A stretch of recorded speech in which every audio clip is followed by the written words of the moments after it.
Welcome to Wealthrise Stories, where clarity meets knowledge, and knowledge becomes financial power. Isn't it crazy? Listen closely for a second.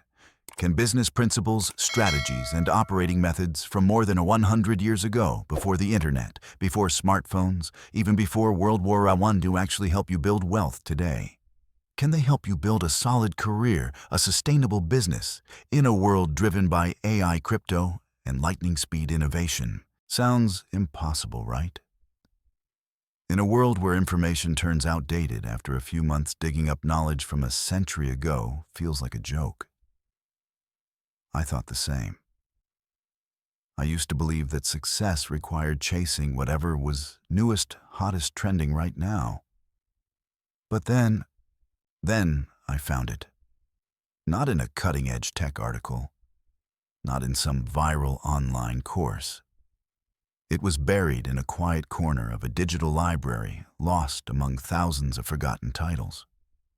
A ridiculously long, dry-sounding name, Cyclopedia of Commerce, Accountancy, Business Administration. Specifically Volume 4 of a 10-volume set.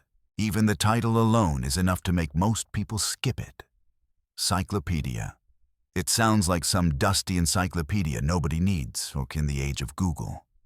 But when I started flipping through those first few pages, even if it was just on an e-reader, I felt something strange, almost like a spark. This wasn't just an old book. This was a forgotten vault of knowledge, a literal time machine. It was published in the early 1900s, capturing the hard-earned wisdom, the battle-tested lessons, the entire playbook of business and management from that era. Everything from structuring a company to managing finances, to the art of selling advertising, and even customer psychology documented with incredible detail. Think about it. While we chase the newest business hacks on social media, the real answers to our biggest business problems might be sitting quietly inside these dusty pages. The fundamentals. The timeless principles of the marketplace. Because no matter how fast technology evolves, human behavior and supply and demand don't change.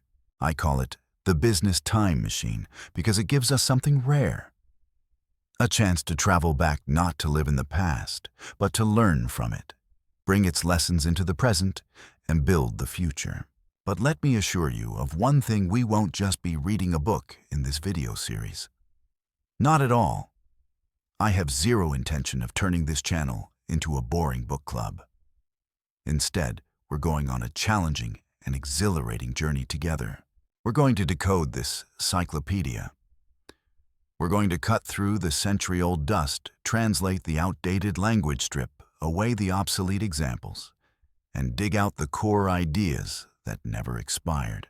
Then, even more importantly, we're going to modernize these timeless principles. We'll ask questions like, how does a warehouse management rule from 1908 apply to today's global supply chains? What can newspaper advertising from the early 1900s teach us about digital marketing on TikTok? This is a promise. A promise of a journey that's not just about knowledge, but about connecting the past with the present. An adventure that I believe will change how you look at business success and the value hidden inside these forgotten treasures. So are you ready to fire up this time machine with me and find out whether the secret to 21st century wealth is actually hidden in a book from the early 20th?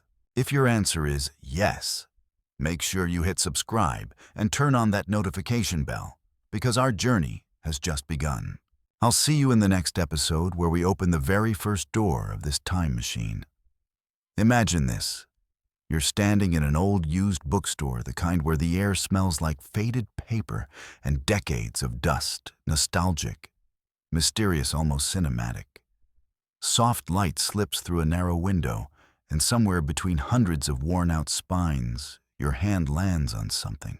It's a massive book, cloth-bound, frayed at the edges, the spine cracked, and the pages inside yellowed by time. Its title printed in a proud, old-school serif font, Cyclopedia of Commerce, Accountancy, Business Administration, verse 04 of 10. Dry as it sounds, right? Like some relic from a bygone era, the kind of encyclopedia you'd only expect to find in a museum archive or buried in your grandparents' attic. And honestly, that was exactly how I felt the first time I held it. Me, a person obsessed with the latest business trends, breakout tech startups, complex AI algorithms, now standing here with something that predates even my great-grandparents. I had always believed that to succeed in today's world, you must constantly update, constantly chase whatever is newest, fastest, and sometimes most complicated. At first, I bought it purely out of curiosity. A small part of me thought, well, this will make a cool decoration on my shelf, maybe even a fun conversation starter at a dinner party. But then, on a slow, rainy afternoon when I had nothing else to do, I decided to flip through those aged, yellowing pages. And that was when a door to an entirely new world swung open. I read. I underlined. I took notes. I compared. I spent hours, then days, immersed in each chapter, each paragraph, each example the authors had so carefully compiled. And I discovered something astonishing, something I want to share with you right now, something that completely reshaped how I think about business and wealth. It's this, the roots of every modern business empire, from massive tech giants to global retail chains, are all right here tucked inside these old, forgotten pages. Sounds like an exaggeration, doesn't it? How could a book written in the early 1900s, built on standards from a completely different era, possibly serve as a guidebook for our hyper-accelerated, tech-driven world? But that's exactly what I uncovered. Outdated? Not at all. Concepts like cash flow, risk management, negotiation, team building, customer psychology, they're laid out here with clarity and precision, without the fancy jargon or digital era buzzwords that often complicate simple truths. We talk about the gig economy, blockchain, the metaverse. Sure, they're all new forms, but the essence of creating value, exchanging goods and services, and managing resources remains the same as it was 100 years ago. This book isn't just a piece of history. It's a timeless roadmap, a reminder that what truly lasts never goes out of style. The fundamentals, the backbone of every economic system, whether on Wall Street or in a small neighborhood market, have already been distilled inside these pages. And that's exactly why I'm making this video. And the true purpose of the next 130 minutes we'll spend together to extract the finest lessons from the past and use them to build a stronger career and a more resilient path to wealth in the future. We won't just read this book. We'll excavate it concept by concept, example by example, piece of wisdom by piece of wisdom from the business masters of a century ago. We'll place them into today's context and examine how they're still shaping every transaction, every negotiation, every business decision we make. This isn't a dry history lecture. It's a full-on decoding session of principles that refuse to die, foundations that, once you grasp them, will give you a serious advantage in any field. Whether you're an employee, a small business owner, or someone dreaming up your next bold startup idea, I promise you this. The next couple of hours will feel like a crash course in the essence of commerce, accounting, and business management, presented as simply and practically as possible. I'll do everything I can to turn concepts that look complicated into stories you'll instantly understand, and everyday examples you can connect to your work, your decisions, your personal life. Together, we'll break through the barriers of antique language and old-world writing style, so we can access the pure wisdom and experience that have survived the test of time.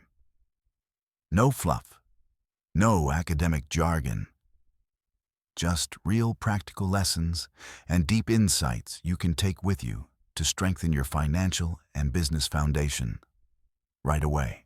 I believe that inside each of us is a hidden entrepreneur, someone who wants to understand how the world really works, how value is created, and how wealth is built and managed. And this book, along with the journey we're about to take, will be a powerful tool to unlock that potential.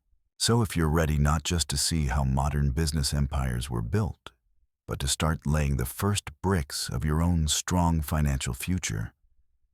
Then join me as we turn the first page of this fascinating adventure.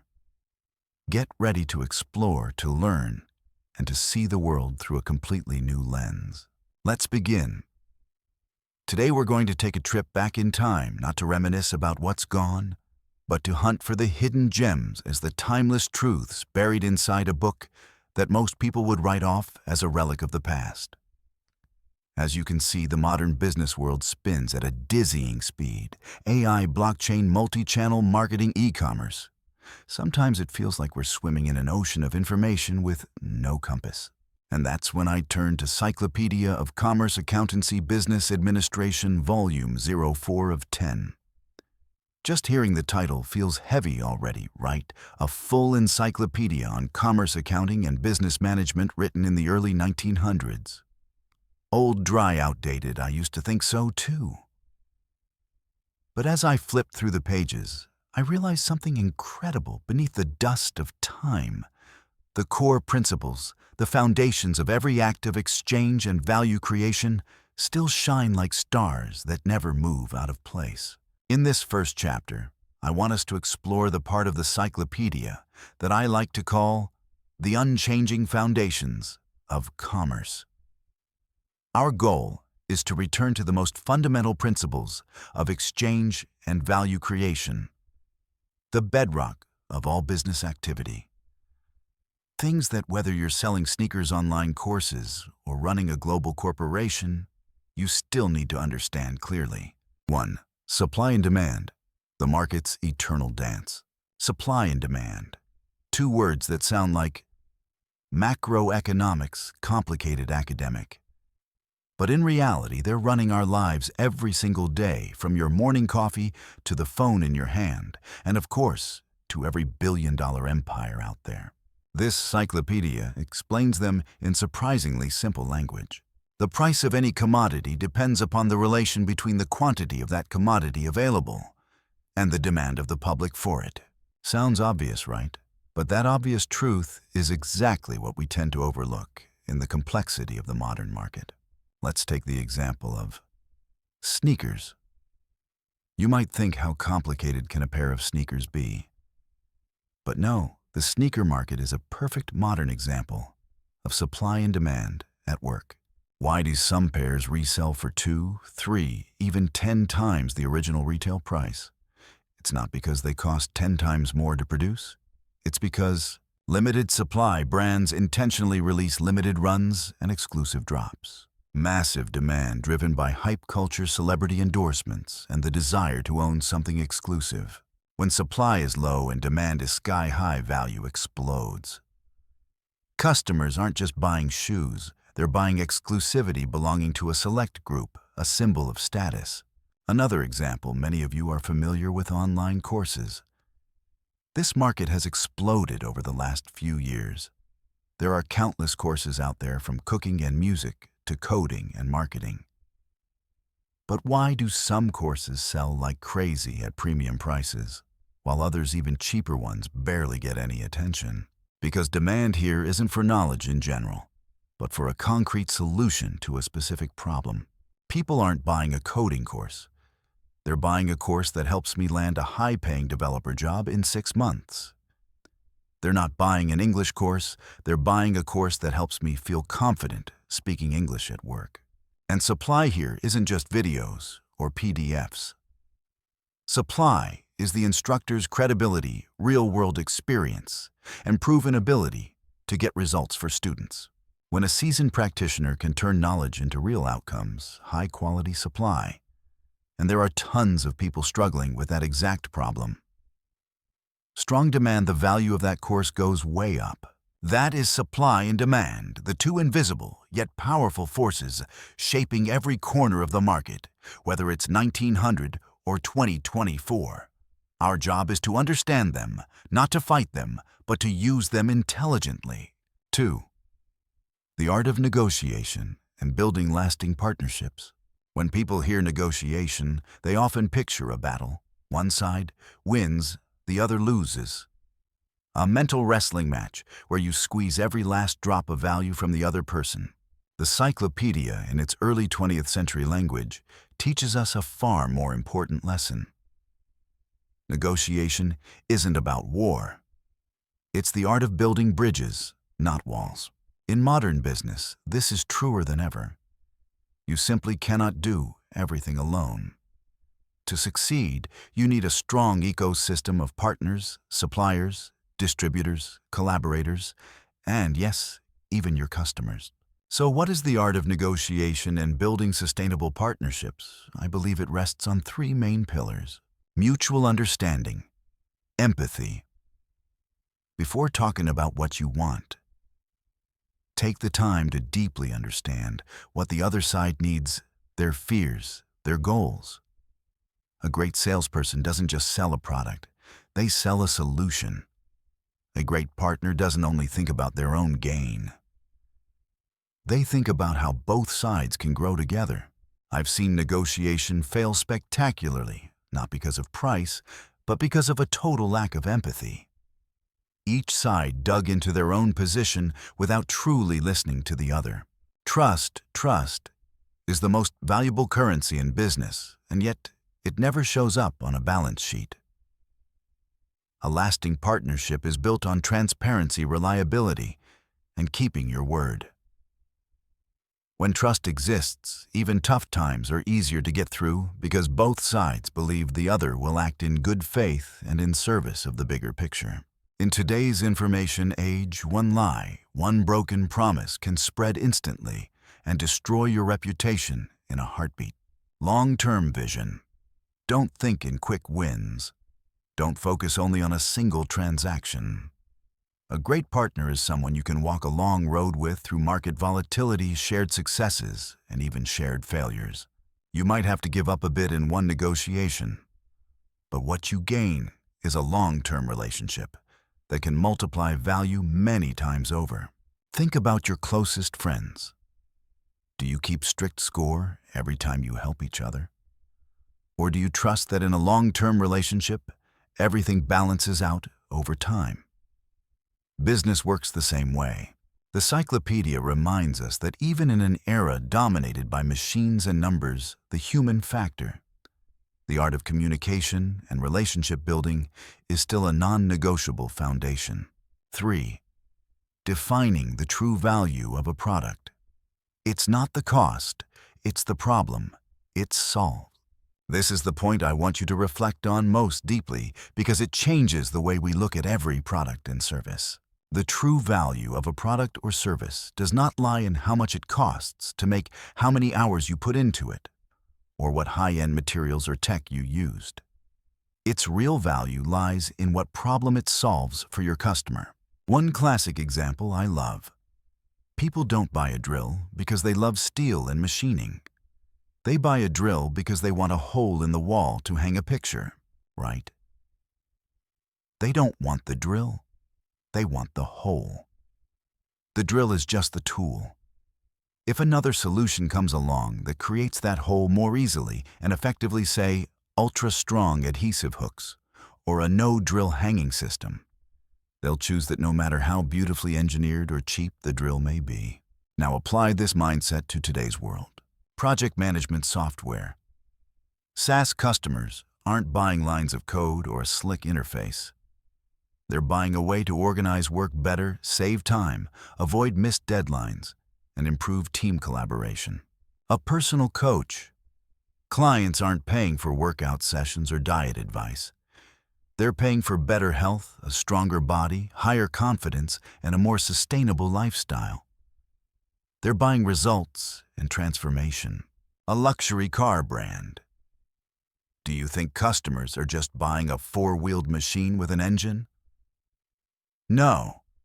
They're buying an exceptional driving experience, safety comfort, and most of all, a symbol of status, success, and personal taste.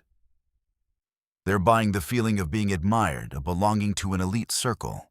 When you truly understand this, you'll stop competing on price. Instead, you'll compete by creating better, more effective, more valuable solutions to your customers' problems. You'll focus on listening, researching, and deeply understanding their pain points and desires.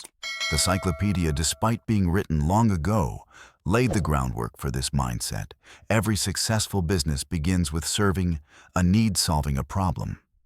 That's the most durable value you can ever create. So my friends, in just this first chapter, we've already explored 3 principles that seem simple on the surface, but they form the unshakable foundation of all commerce. The dance of supply and demand, which determines the value of everything. The art of negotiation and partnership, which builds strong, lasting relationships.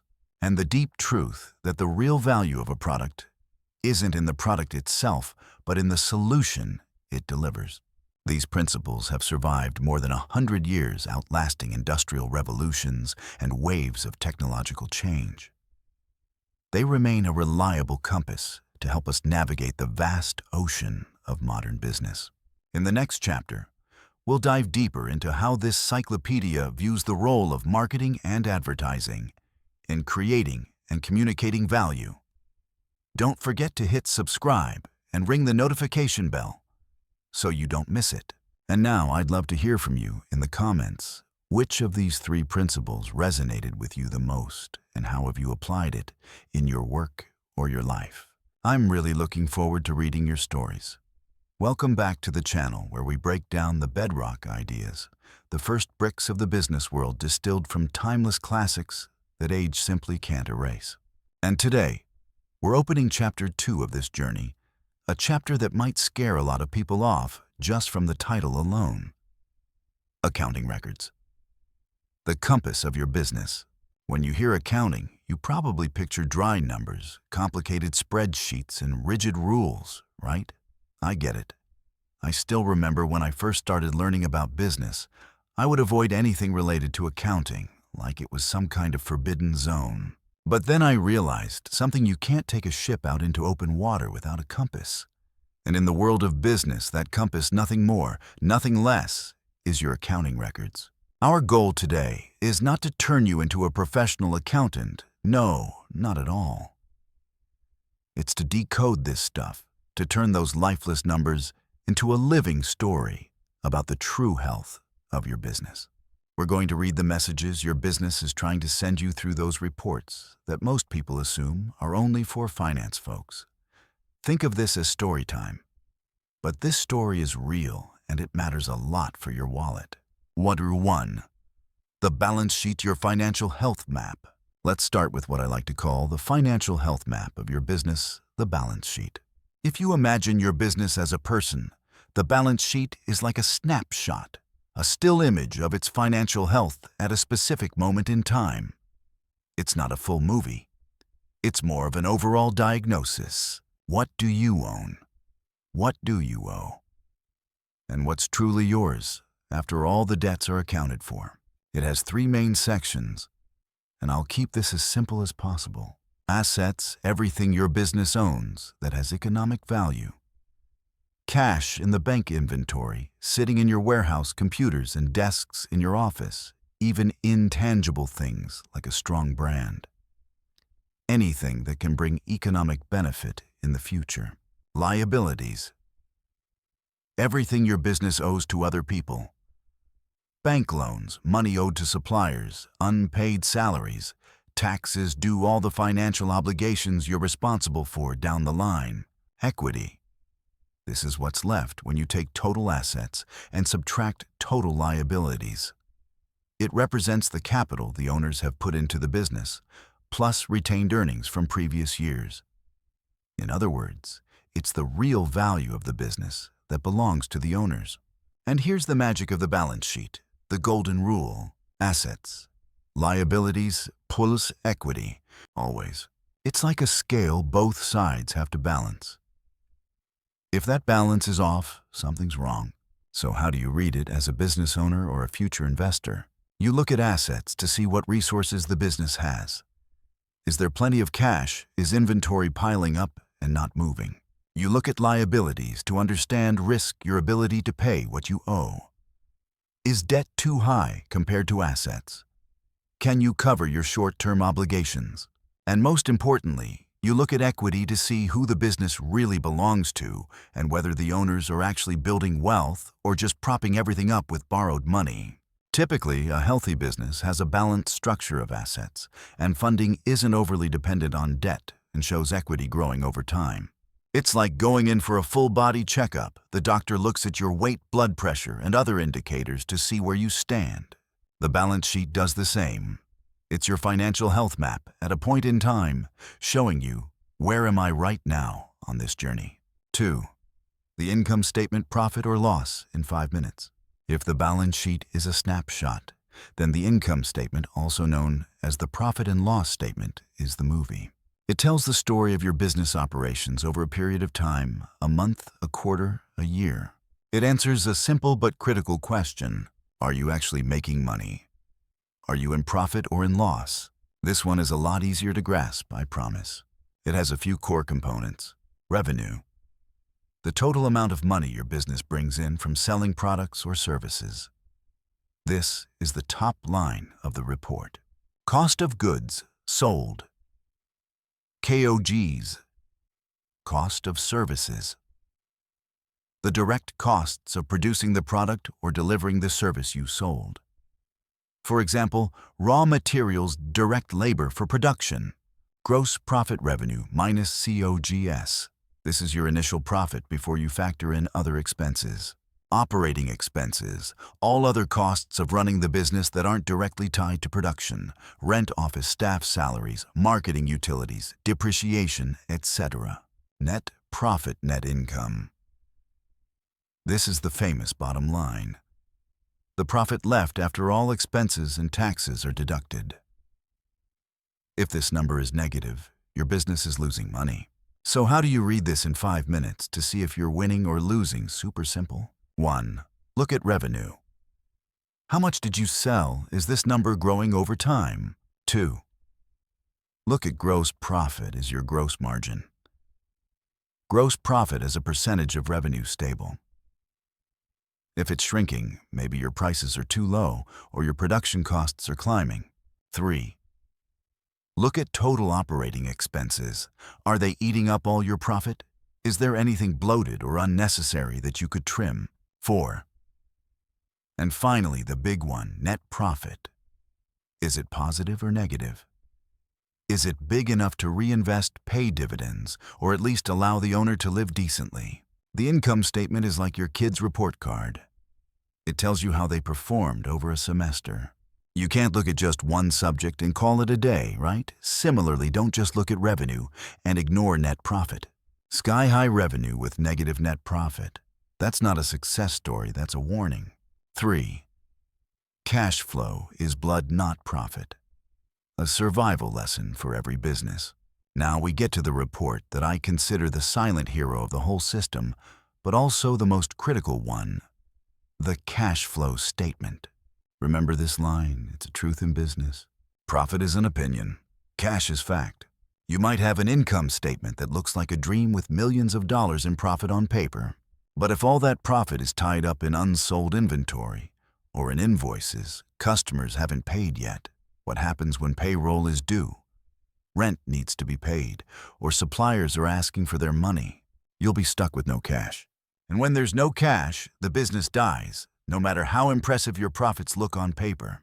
This is the painful lesson that countless companies, from tiny startups to giant corporations, have learned the hard way. I like to compare cash flow to blood in the human body. Blood has to keep circulating for the body to live and function.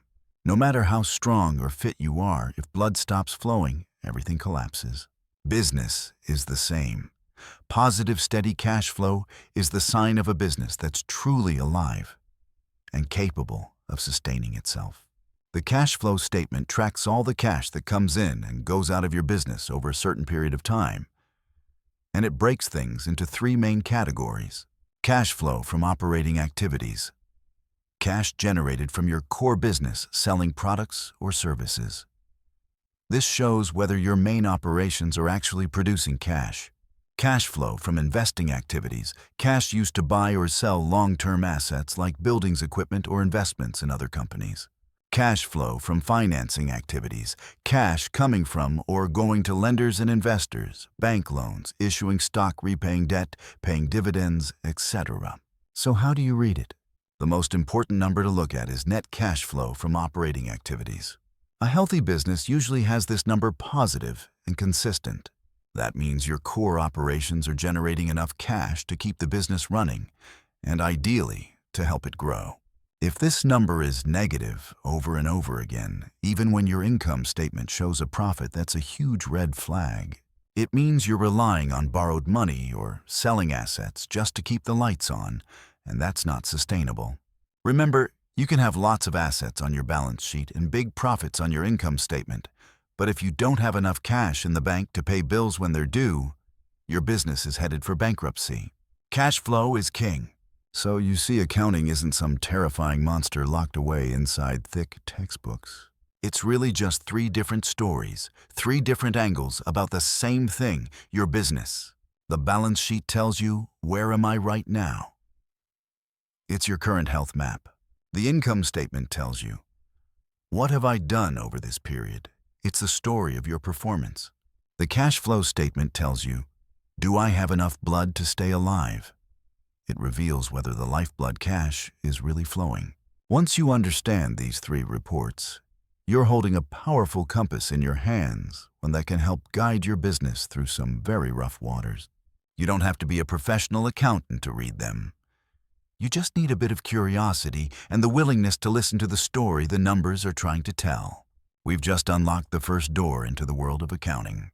In the next chapter, we'll go deeper into how to analyze these reports so you can make smarter business decisions.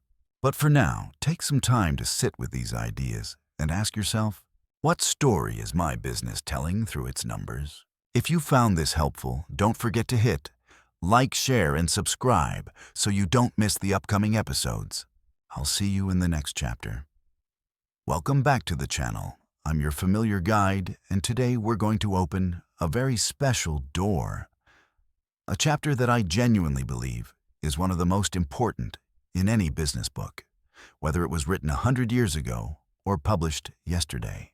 We're talking about Chapter 3.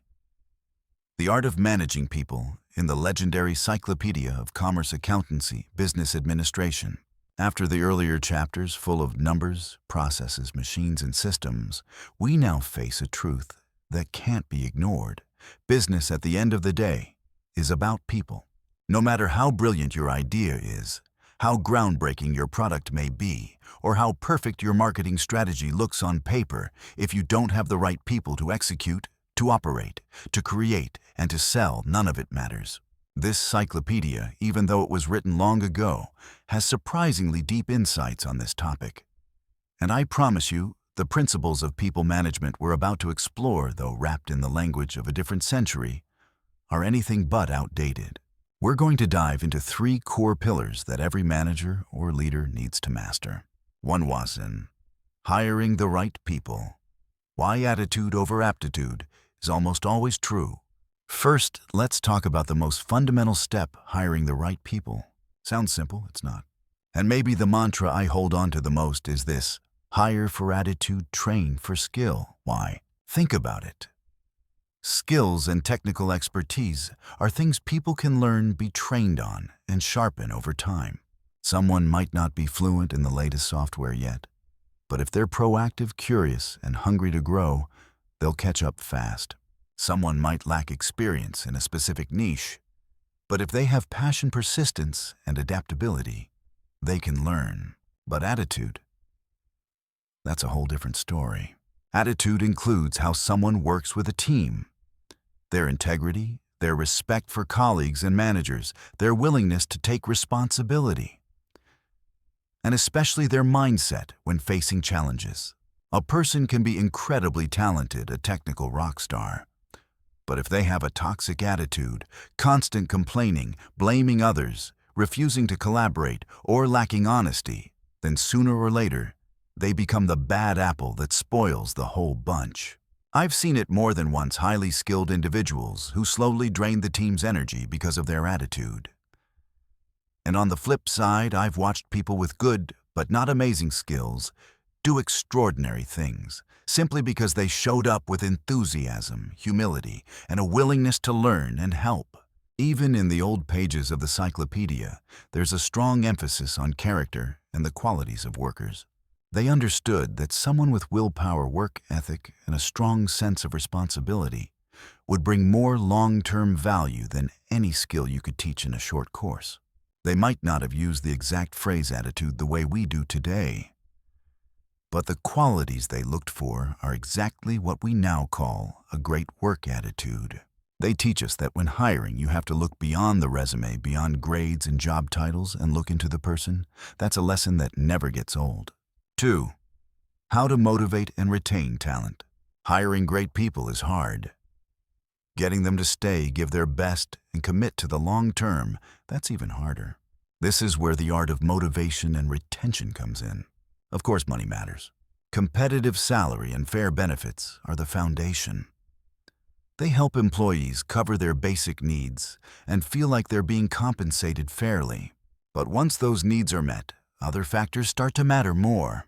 So what really makes someone want to stay? It's recognition. It's growth. It's a healthy, positive work environment. It's feeling trusted.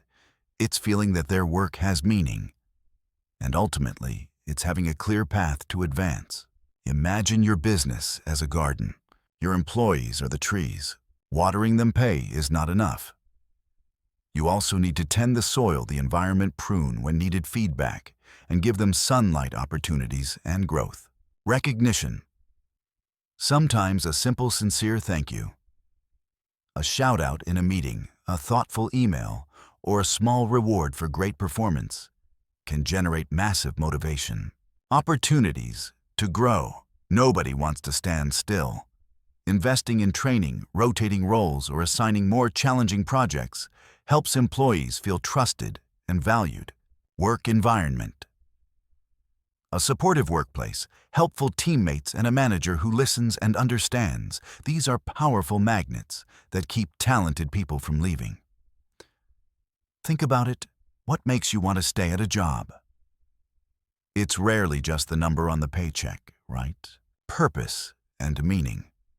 When employees understand the bigger mission of the company and see exactly how their work contributes to that mission, they feel a sense of belonging and a desire to give more of themselves. Back in the era of the Cyclopedia, they didn't use modern buzzwords like work-life balance or psychological safety. But they talked about fairness in compensation, about building an orderly and efficient workplace, where each person clearly understood their role and was treated properly. They understood that respected employees become loyal and productive employees. Those principles, no matter how much time passes, are still rock solid at the core. 3. Delegating effectively.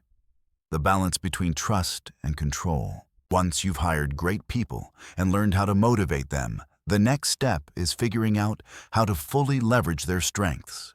That's where the art of effective delegation comes in. And this is where a lot of inexperienced managers stumble. Many managers, especially new ones, have a tendency to hoard tasks. They think I can do it faster, I can do it better. No one else will do it the way I want. So they turn themselves into the bottleneck of every process, overworked, overwhelmed, and unintentionally holding back their team's growth. But effective delegation doesn't just free up your time. It's also one of the best ways to develop your people, build trust, increase engagement, and create a more independent, proactive team. The secret to delegating well lies in 2 key elements: trust and reasonable control. Trust. This is the starting point. You have to trust your team's abilities. Trust that they can do it maybe even better than you in certain areas. When you delegate, give them room to make mistakes and learn. A great manager doesn't do everything for others.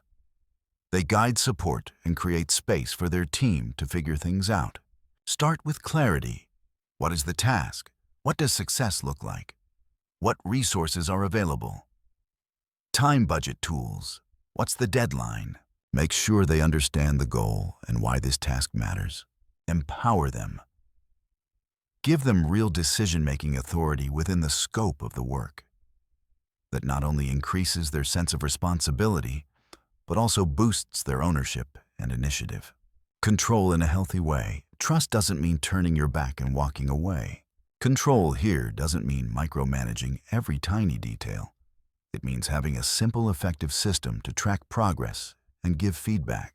Set check-in milestones. Define specific points in time where you review progress, discuss roadblocks, and offer support. Give frequent feedback. Offer constructive feedback on what's working and what needs improvement. This is how people grow the fastest. Be transparent about outcomes. Show them the impact their work has on the company's bigger goals. When I first became a manager, I was that person who tried to do everything myself, afraid that if I handed something off, the result wouldn't match my standards. But over time, I realized that the trust I gave when combined with clear expectations and timely feedback was the most powerful fuel for other people's growth. Sometimes, they didn't just meet my expectations, they exceeded them. In the Cyclopedia, this principle shows up in the form of clear organizational charts, well-defined responsibilities at every level, and an emphasis on structured coordination. They didn't use the modern language of empowerment, but the underlying message is the same. A good manager knows how to distribute and supervise work systematically so that the entire machine runs smoothly. They understood that no one can do everything alone, and that the real strength of a business lies in its ability to coordinate the efforts of many individuals. And there you have it, the 3 solid pillars of the art of managing people. Hiring the right people, motivating and retaining talent, and delegating effectively. No matter how much the world changes, human nature doesn't change that much. People still need to be respected, recognized, developed, and trusted. That's why books like the Cyclopedia still hold so much value today. They remind us of the sturdy foundations on which all success is built. In the next chapter, we'll go deeper into another, equally important dimension: building company culture and effective internal communication. How do you create an environment where people don't just work, but actually feel like they belong? Stick around, we'll explore that together soon. Welcome back to our series on the Cyclopedia of Commerce, Accountancy, Business Administration. After covering the basic foundations of commerce and management today, we're going to dive into a body of water that a lot of people tend to overlook or, honestly, are even a little scared of. That is the law. If you're in business, big or small freelancer or ambitious startup founder, then the title of Chapter 4 is something that should echo in the back of your mind as a non-negotiable reminder. Chapter 4. Commercial Contracts. Your legal shield. Sounds dry, right? But trust me, this is the shield that protects your business from countless unnecessary risks. Our mission today is very clear to emphasize the importance of clear written agreements, because in business, a handshake and verbal understanding can be the first step toward a very big problem. I know.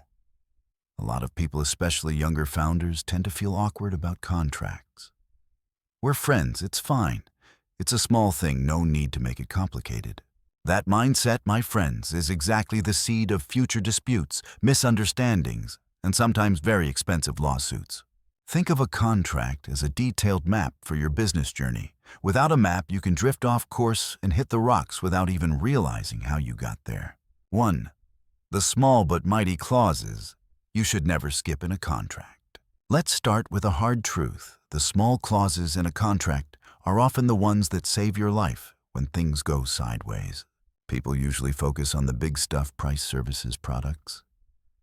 But what about everything else? Force majeure clause. This is the clause almost no one cares about until a global pandemic hits or a once-in-a-century natural disaster shows up. It defines how events beyond anyone's control, wars, natural disasters, pandemics, etc., affect the contract. Without this clause, you might be held fully responsible even when it's clearly not your fault. Imagine signing a contract to manufacture medical supplies right before COVID-19 hit. Your supplier can't deliver because factories are shut down, borders are closed.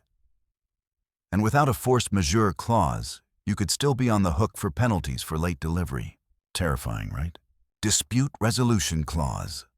When conflict happens, and it will at some point, how do you want to resolve it? Court mediation, arbitration. This clause lays out the legal path both sides must follow. Without it, things can get messy and far more expensive. For example, specifying arbitration in New York instead of going straight to court can save a lot of time and legal fees if you're working with international partners. Don't wait until you're in a fight to start thinking, so, where do we sue and how? Governing law clause. This is crucial in cross-border or multi-state deals. Should your contract be governed by the laws of New York, Delaware, California, or another jurisdiction? This choice can dramatically affect how the terms are interpreted and what rights you actually have. A tiny line like that can completely change the outcome of a dispute.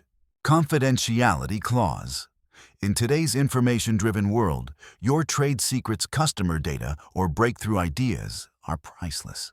A confidentiality clause protects that information from being disclosed or misused. Never assume they would never share that. Put it in writing. Termination clauses. Every relationship, even business ones, can come to an end. This clause defines the conditions under which either party can terminate the contract, how much notice is required, and what happens next. For example, compensation for losses. It allows you to exit a bad relationship in an orderly way, instead of going through a chaotic, legally messy breakup. You see it now, right? Those seemingly tiny clauses, when clearly written, become a solid shield that helps you shape and control risk instead of sitting there helpless when something goes wrong. 2. Clearly defining responsibilities and obligations for everyone involved. A good contract isn't just a list of complicated legal terms. It's also a clear declaration of who does what, when, and how. Sounds obvious, but this is one of the biggest sources of misunderstandings and disputes. Picture a software development project. If the contract doesn't clearly state that Party A will provide detailed requirements, documentation within 5 business days, and Party B will deliver the test build within 3 weeks after receiving the finalized requirements, then what happens? Party A might drag their feet. Party B keeps complaining they don't have enough information. Deadlines slip, costs rise, and everyone is frustrated. This is where you need to be crystal clear about scope of work. Spell out each task, each deliverable, each product or service the parties are responsible for. Avoid vague phrases like assist with development. Instead, be specific. Develop a login module with features A, B, and C. The more detailed, the better. That's golden advice. Payment terms. How much? When is it due? Is it paid in milestones monthly upon delivery? What's the payment method? Wire transfer, check, online payment. Are there late fees? Every one of these details needs to be written down with no room for, I thought, confusion. I've seen way too many situations where payment is delayed or forgotten simply because the terms weren't clearly laid out.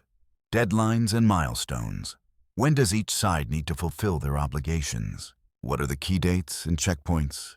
This not only helps with project management, but it also becomes the basis for measuring performance and applying penalties, if any, for delays. Quality standards. What counts as a good product? What does high-quality service actually mean? Try to quantify or define this with clear criteria. For example, data accuracy of at least 99% or customer support response time no longer than 2 business hours. When responsibilities and obligations are laid out clearly and transparently in the contract, it becomes a compass for everyone involved. Each party knows what they must do and what they can expect from the other side. That not only reduces the risk of conflict, it also builds trust and professionalism in the relationship. 3. When can an email be considered a contract, and why you need to be careful? Here's something I think will surprise a lot of you, maybe even make you a little nervous. In today's digital world, the line between casual conversation and a legally binding agreement can get very blurry, especially over email. Did you know that an email chain can sometimes be treated as a legally enforceable contract, even if there's no formal PDF, no company letterhead, no ink signature? That's right. As long as the basic elements of a contract are present. Offer one party makes a clear, specific proposal. Example, I propose to sell you 100 units of product X at $50 per unit. Acceptance. The other party clearly agrees. Example, yes, I agree to purchase 100 units of product X at that price. Consideration. There is an exchange of value money for goods, services for payment, etc. Intention to create legal relations. Both parties intend to be legally bound by what they have agreed to. In many cases, a back-and-forth email conversation where people discuss terms, adjust details, and then write something like, "Sounds good, I agree," can accidentally turn into a binding contract. You might have no idea you basically just signed a legal agreement by typing, "Okay, let's do it" at the end of an email. So why do you need to be careful? Missing key clauses. Emails usually focus on the big points and almost never include those small but mighty clauses we talked about: force majeure, dispute, resolution, termination, etc. That leaves huge legal gaps, ambiguity, and lack of precision. Email language is usually casual and imprecise compared to a formal contract. A throwaway phrase can be misunderstood and later used as the basis for a dispute. Unclear intentions. It can be hard to prove whether both sides truly intended to create a binding contract. One side might think we're just brainstorming, while the other side thinks we've got a deal. My advice: always assume that any important email exchange could later be used as legal evidence. To protect yourself, always use wording that clarifies your intent. When you're only exploring ideas, write clearly. This is a non-binding proposal for discussion purposes only. Or, these terms are subject to a formal written agreement. Avoid final agreement language in email. Whenever possible, insist that important deals be confirmed in a formal signed contract. Use email to negotiate and discuss, but let the final agreement live in a proper document. Read everything carefully before you hit. Send, don't be lazy. Every word you type may carry legal weight. Whether it's a casual-looking email or a carefully drafted contract, both can become powerful tools in business. Understanding their power and their risks is key to protecting your company. The Cyclopedia of Commerce devoted an entire chapter to contracts. That's not a coincidence. It's a testament to the timeless importance of having clear, transparent agreements. Don't see contracts as a burden. See them as your legal shield and as a detailed plan that allows you to move forward with confidence. The time and effort you invest in drafting and reviewing contracts is never wasted. It's one of the smartest investments you can make to avoid unnecessary risks and to protect your assets, your reputation, and your peace of mind in business. In the next chapter, we'll dive deeper into the next big theme of this journey, one that I promise will be just as practical and eye-opening. Don't forget to hit a like, share, and subscribe so you don't miss any upcoming episodes. Thanks for watching, and I'll see you in the next video.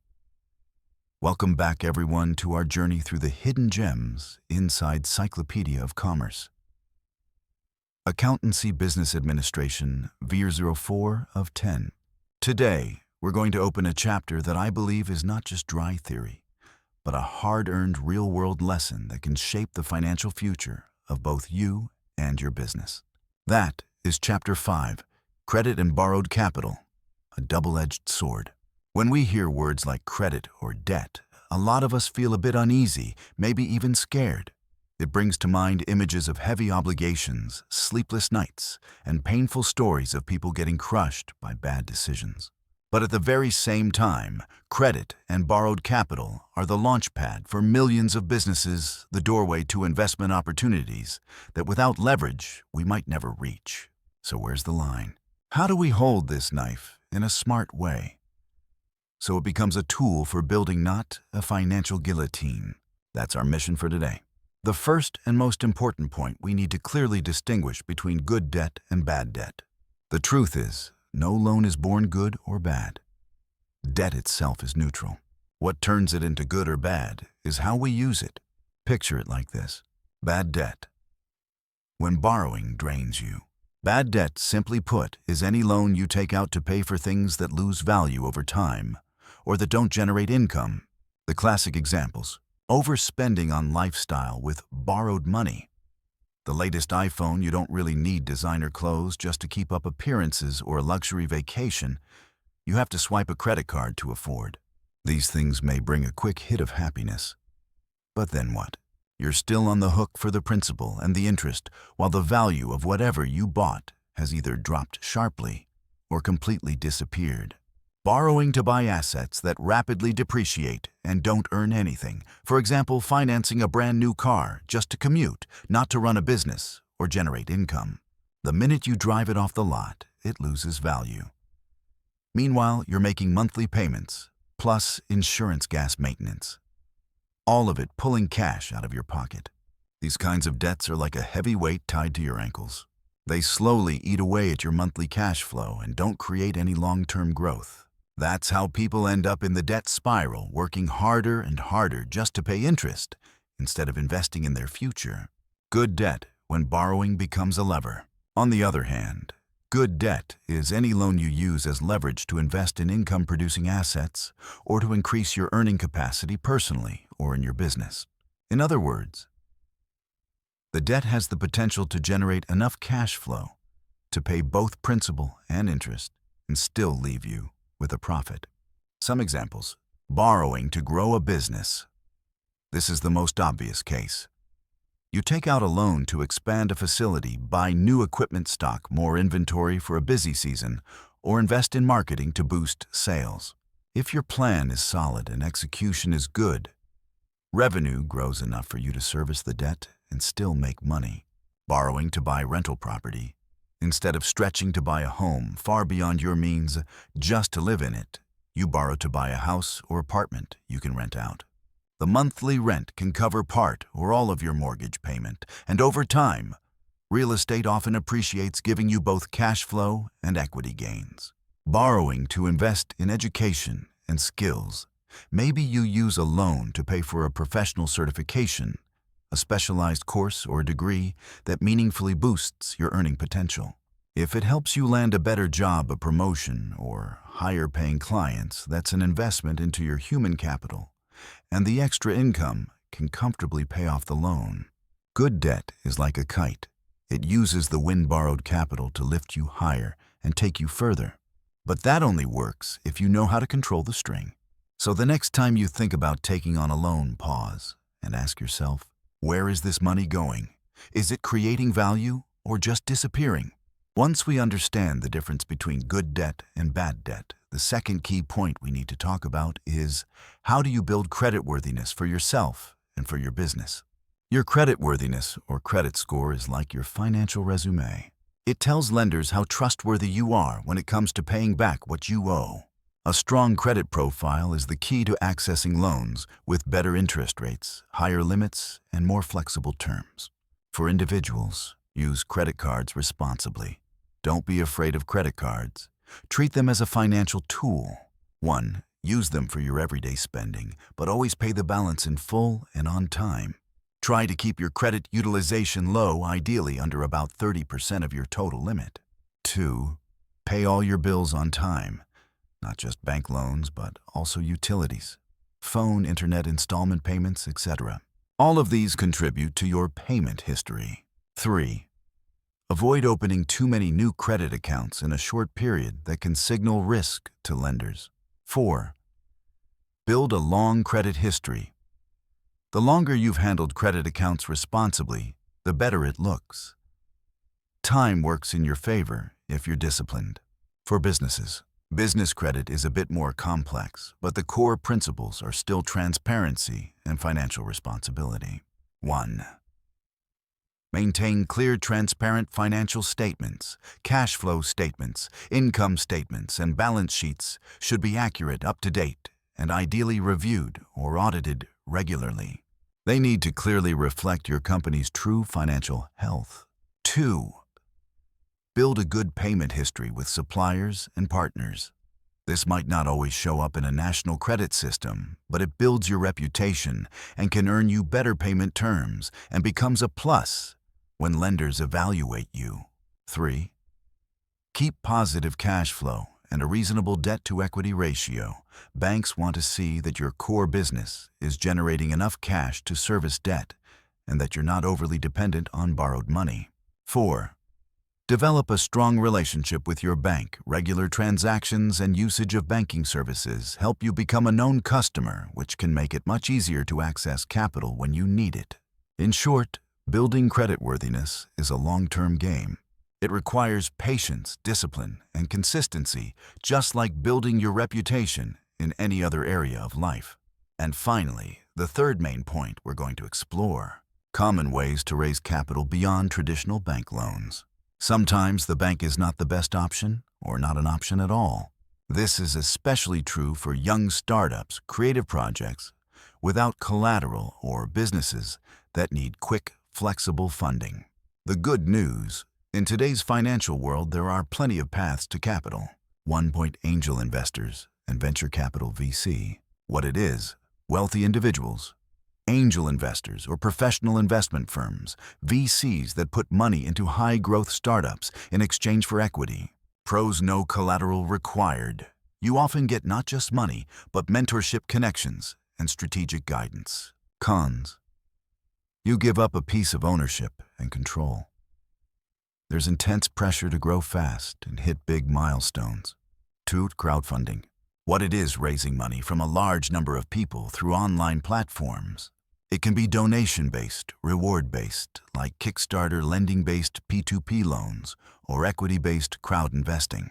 Pros: access to a broad pool of small backers. It's a great way to validate your idea and build a community of early adopters. Cons: hard to succeed without strong marketing and storytelling. You're under real pressure to deliver on your promises to the crowd. 3. Peer-to-peer lending, P2P. What it is: individuals lend money directly to other individuals or businesses via online platforms, cutting out the traditional bank middleman. Pros: often faster than bank loans. Can be more flexible with requirements, sometimes with competitive rates. Cons: higher risk for both borrowers and lenders. In some countries, the legal framework is still developing. 4. Government or nonprofit grants and support program. What it is: grants or special funding programs targeted at businesses in priority sectors or those with strong social or environmental impact. Pros: often non-repayable grants or extremely low-interest funding. You don't have to give up equity.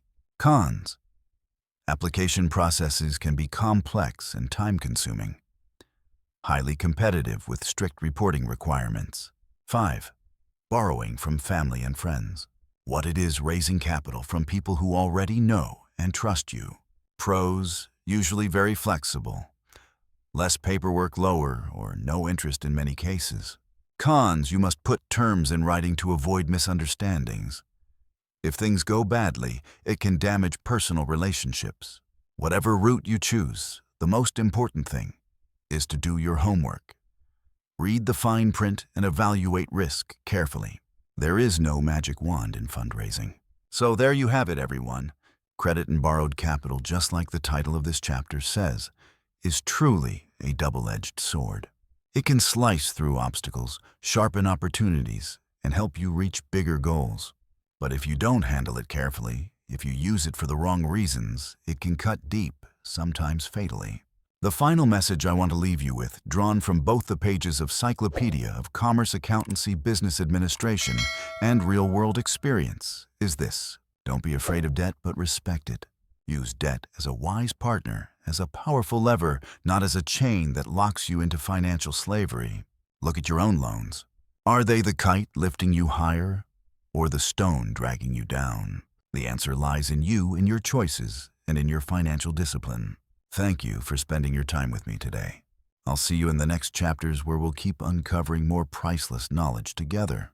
Until then, may you always keep a steady hand on your financial ship and sail it with confidence. Now we're going to dive into a part that doesn't always get the spotlight, but is actually the heart and the brain that controls the speed and efficiency of the entire business machine. Chapter 6: Inventory Management and Supply Chain. It sounds a bit technical, a bit behind the scenes, right? But trust me, this is exactly where the quiet decisions are made. Decisions that determine whether a business can really take off or stay stuck in the whirlpool of inefficiency. Back then, I used to think business was just buy low, sell high, simple as that. But after seeing stores shut down because their inventory was piling up, or big companies struggle because their supply chains broke down, I finally understood. This isn't just about managing physical goods, it's about managing the survival of the business. Let's walk through the 3 most important pillars of this chapter together. 1. Optimizing inventory turnover. When your money starts learning to swim, have you ever thought about the idea that a company's money can die? Not bankruptcy dead, more like clinically dead, just lying there, not earning anything, even costing you money. That's exactly what happens when your products just sit in the warehouse and don't move. The book calls this inventory turnover, a crucial metric that tells you how quickly you sell and replace your inventory. Picture it like this. You own a little souvenir shop. If you bring in 100 items and it takes you an entire year to sell them, then those 100 items are basically 100 chunks of cash, lying still, not creating new value, and actually costing you storage insurance and the risk of going out of style. On the other hand, if you bring in 100 items and sell out in a month, then reorder another 100 and sell those too. Your money is constantly running laps, constantly generating profit. That's exactly what the book emphasizes. Optimize inventory turnover to maximize cash flow. Money that's stuck in inventory is like stagnant water in a pond. It doesn't multiply, and eventually it starts to stink. The goal is to turn that dead money into living money, constantly circulating and creating new value. So how do we actually do that? Know your products inside out. Which items move fast? Which ones don't? Which products have a short life cycle and which are evergreen? Forecast demand accurately. We'll dig into this more in a bit. Use effective inventory management methods. For example, just-in-time JIT, bringing in stock just in time in the right quantity to avoid overstock. I know JIT sounds like a textbook concept, but even the owner of a small corner convenience store can apply it instinctively. They know exactly when yogurt usually runs out, when bread needs to be restocked, and how much to order. That's real-world JIT. Clear out old inventory decisively. Don't get sentimental. It's better to sell at a discount than let it keep eating up storage costs and blocking space for newer, more promising items. Treat it as a paid lesson and move on. Every product you sell quickly doesn't just free up cash, it frees up space for new opportunities. This is the dance of agility and efficiency. 2. The secret to building long-term supplier relationships. More than just a contract. To have inventory to turn over, who do we need? Exactly, suppliers. And this is where the book offers a perspective I think many business owners, especially newer ones, tend to overlook. Your relationship with suppliers is not just a transactional buy-sell interaction. It's a strategic partnership. Back then, I used to think the whole game with suppliers was to push prices as low as possible. Whoever was cheaper, I'd go with them. But later I realized that mindset might give you short-term wins, but it can hide massive long-term risks. A great supplier doesn't just offer competitive prices. They bring you stability, consistent quality, and most importantly, reliability. They can become your first line of defense when the market shifts or when you run into trouble. The book encourages us to build trust and transparency. Don't lie to your suppliers about your needs or your situation. Sharing information selectively, but honestly, helps both sides understand each other better. Evaluate based on more than just price. Think about product quality, delivery, reliability, technical support, after-sales service, and even business ethics. A supplier might charge a bit more, but if they deliver on time, 100% of the time, keep quality consistent, and are there for you when there's a problem, that's an investment worth making. Invest in the relationship, just like a friendship or any close relationship. Sometimes it's a quick check-in call, a genuine thank you, or sitting down together to solve a shared problem. When you're in a pinch, maybe you need urgent stock or extra payment terms. A supplier you've built a solid relationship with is far more likely to step up for you. But if you've always treated them like a vending machine, don't expect special favors when you're in trouble. Avoid relying on just one supplier, but don't spread yourself too thin either. Having backup suppliers is smart, but having too many makes it hard to build deep, meaningful relationships with any of them. Remember, suppliers aren't just people who sell you stuff. They're an extension of your business, a critical link in your supply chain. 3. The art of demand forecasting. Avoiding stockouts and overstock. Now we get to the part that I think is equal parts science art and headache demand forecasting. The goal is to find that golden balance point that keeps you out of the two nightmares every business owner dreads: stockouts and overstock. Stockout: your shelves are empty when customers want to buy. They're disappointed, they walk over to a competitor, you lose revenue and credibility. It's like throwing a big dinner party, everyone shows up and you run out of wine halfway through. Painful. Overstock: your warehouse is stuffed and no one's buying. Costs go up. Your cash is locked up and you risk products expiring, getting damaged, or going out of style. That's like cooking a giant pot of stew and then realizing you're the only one eating it. The rest goes to waste. The book points out that forecasting demand is not wild guessing. It's a process of pulling data together and analyzing it. Historical data: your past sales are a gold mine. Which seasons were strong for which products? Which holidays drove a spike in demand? Use that. Market trends: what's trending on social media? What new tech or shifts are happening in your industry? What are your competitors doing? This requires you to stay plugged in, reading industry news, following reports, even watching influencers. Macro factors: interest rates, inflation, unemployment, consumer spending power. All these can dramatically shift buying behavior.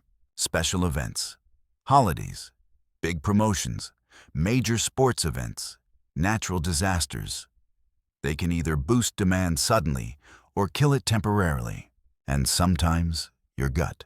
After a long time in an industry, you do develop a feel for the market. But that intuition should always be checked and backed up with data, never relied on alone. Forecasts are never perfect. There's always a margin of error. The beauty of the process is in learning and adjusting. Every time you forecast, then compare it with what actually happened, you gain more insight for next time. It's like being a scientist, constantly testing and refining their hypothesis. You can see it now. Are these 3 factors, optimizing inventory, turnover, building strong supplier relationships, and mastering demand forecasting, don't stand alone. They're intertwined, reinforcing and influencing each other. A good demand forecast helps you place accurate orders and avoid both stockouts and overstock. Strong supplier relationships help you get quality goods on time, keeping your inventory turnover smooth. And all of it comes back to one ultimate goal: boost operational efficiency and maximize your profit. These are backstage activities, not as flashy as launching a new product or running a viral marketing campaign. But they're the quiet, critical systems that determine whether your business engine runs smoothly, powerfully, and sustainably over the long haul. I hope this chapter helped you see more clearly just how important inventory management and supply chain really is in the business world. Never underestimate the power of managing what happens behind the scenes. Thank you for tuning in.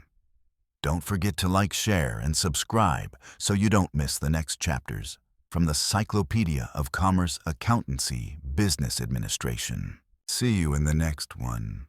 Hello there, it's your storyteller here. Today we're going to turn the pages of an old book that is anything but outdated. Honestly, it feels like opening a time capsule.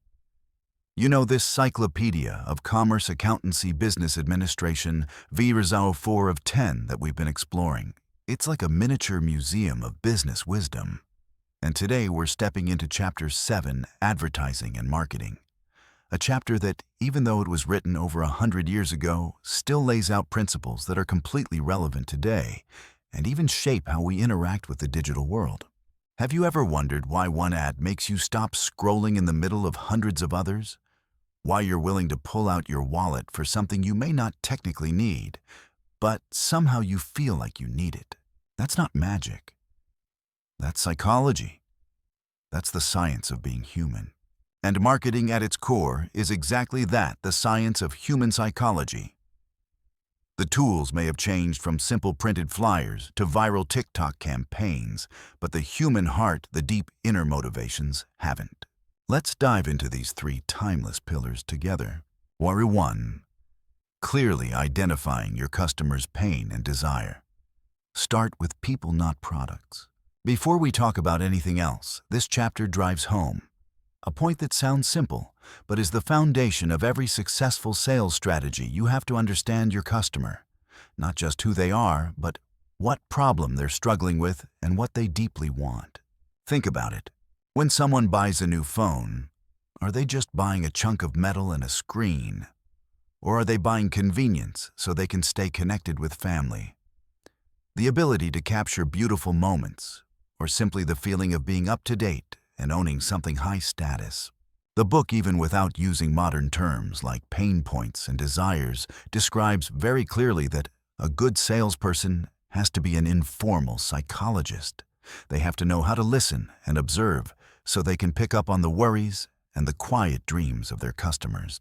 For example, if you're selling a face cream, your customer's pain might be dry, dull skin or fine lines starting to show. Their desire is smooth, glowing, youthful-looking skin and the confidence they feel every morning when they look in the mirror. If all you say in your ad is moisturizing cream with 5 unique hydrating ingredients, it might not hit them as deeply as saying restore your glow and soften fine lines in as little as 2 weeks. So every morning you wake up, loving the skin you see in the mirror. See the difference? One talks about features. The other speaks to feelings and solutions. This applies even to products that seem totally non-emotional. A car isn't just transportation. It's a symbol of success, a sense of safety for your family, or the joy of freedom on the open road. A book isn't just paper and ink. It's knowledge entertainment, or a quiet friend during long, lonely nights. Whether it was 100 years ago or right now, this principle is still the North Star. Before you hit record to shoot a marketing video, before you write a single line of caption on social media, ask yourself, where is my customer hurting? What are they longing for? If you can answer that honestly and deeply, you're already halfway there. 2. Building a unique selling proposition, USP that can't be duplicated, your declaration of difference. In a marketplace that's increasingly crowded, where everything seems to have a similar version somewhere else, how do you stand out? The answer lies in your unique selling proposition, USP. The Cyclopedia talks about the importance of creating a distinct impression and differentiating your product from competitors. Today we call that the USP, but the essence is exactly the same. Your USP isn't just a slogan or a single cool feature. It's a clear, powerful statement about what makes you different, better, and hard to copy in the eyes of your customer. It answers the question, why should I buy from you and not from someone else? Look at some classic examples. Domino's Pizza, hot, fresh pizza delivered in 30 minutes, or it's free. That's a legendary USP.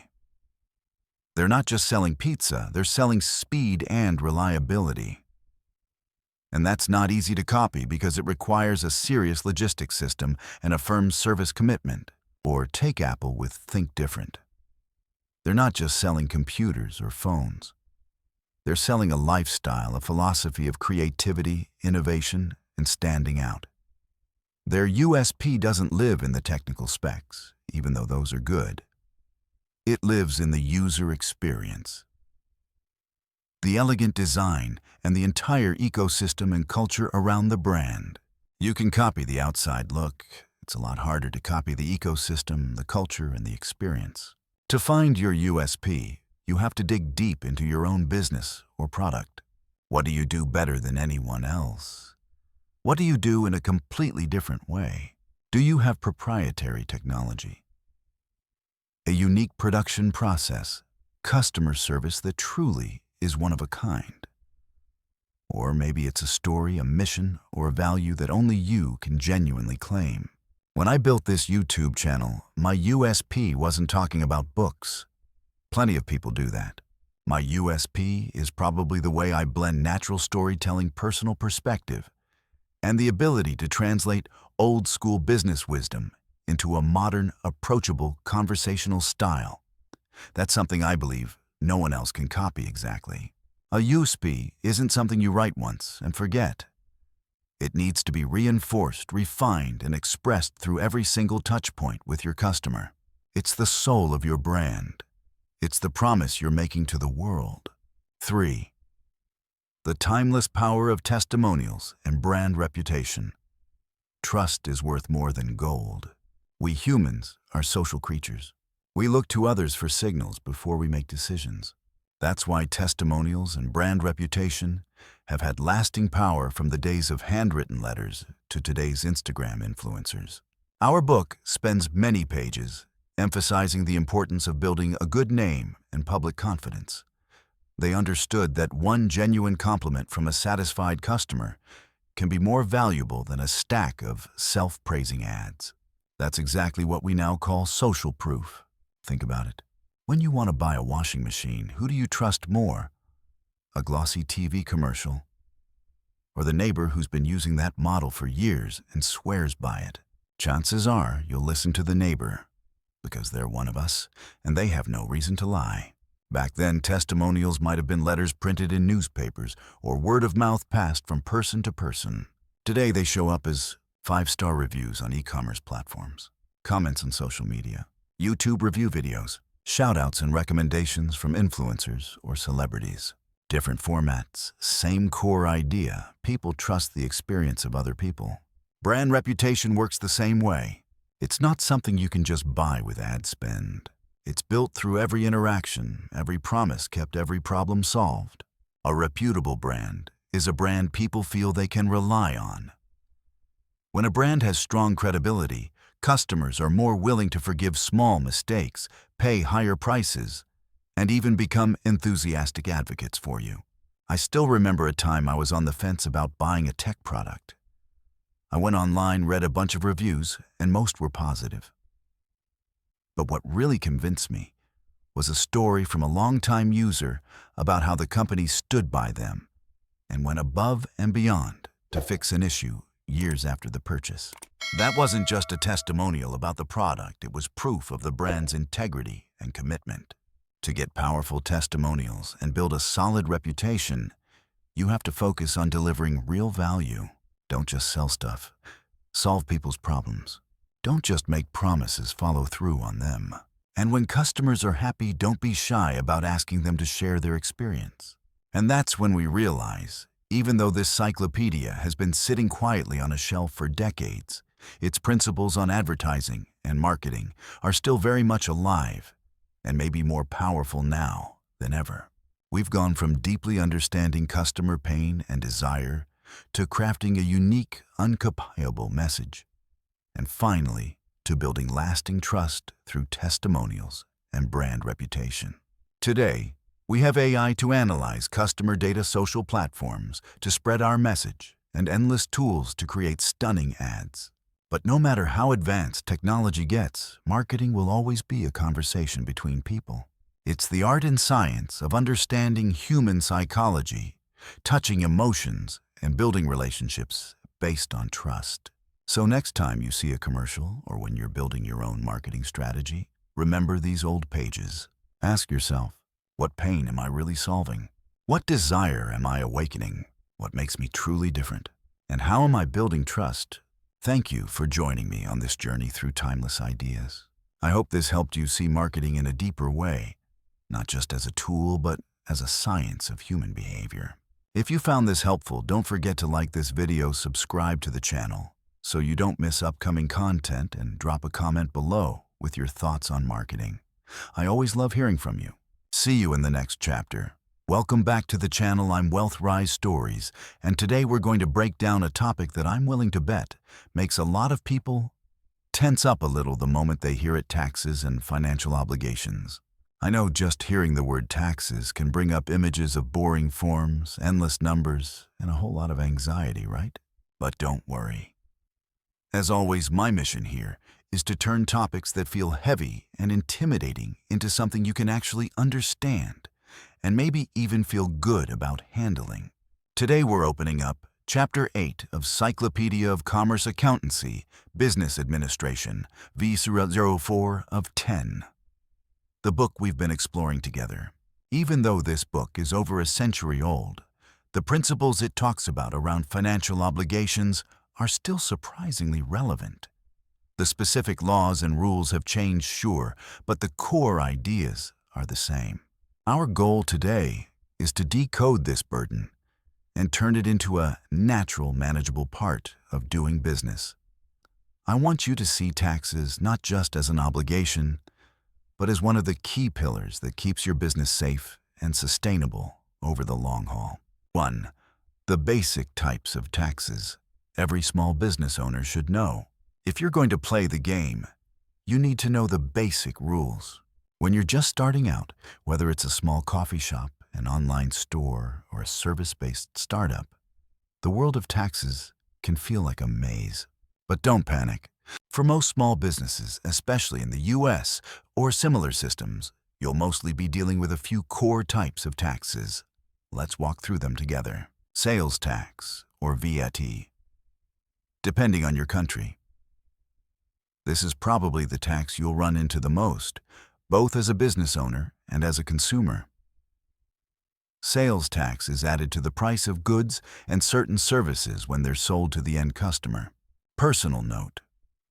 When I first got into business, I used to think sales tax was something the business paid out of pocket. In reality, the customer is the one paying it.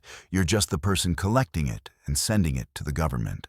The important part, you have to register properly, charge it correctly, file your returns, and pay it on time.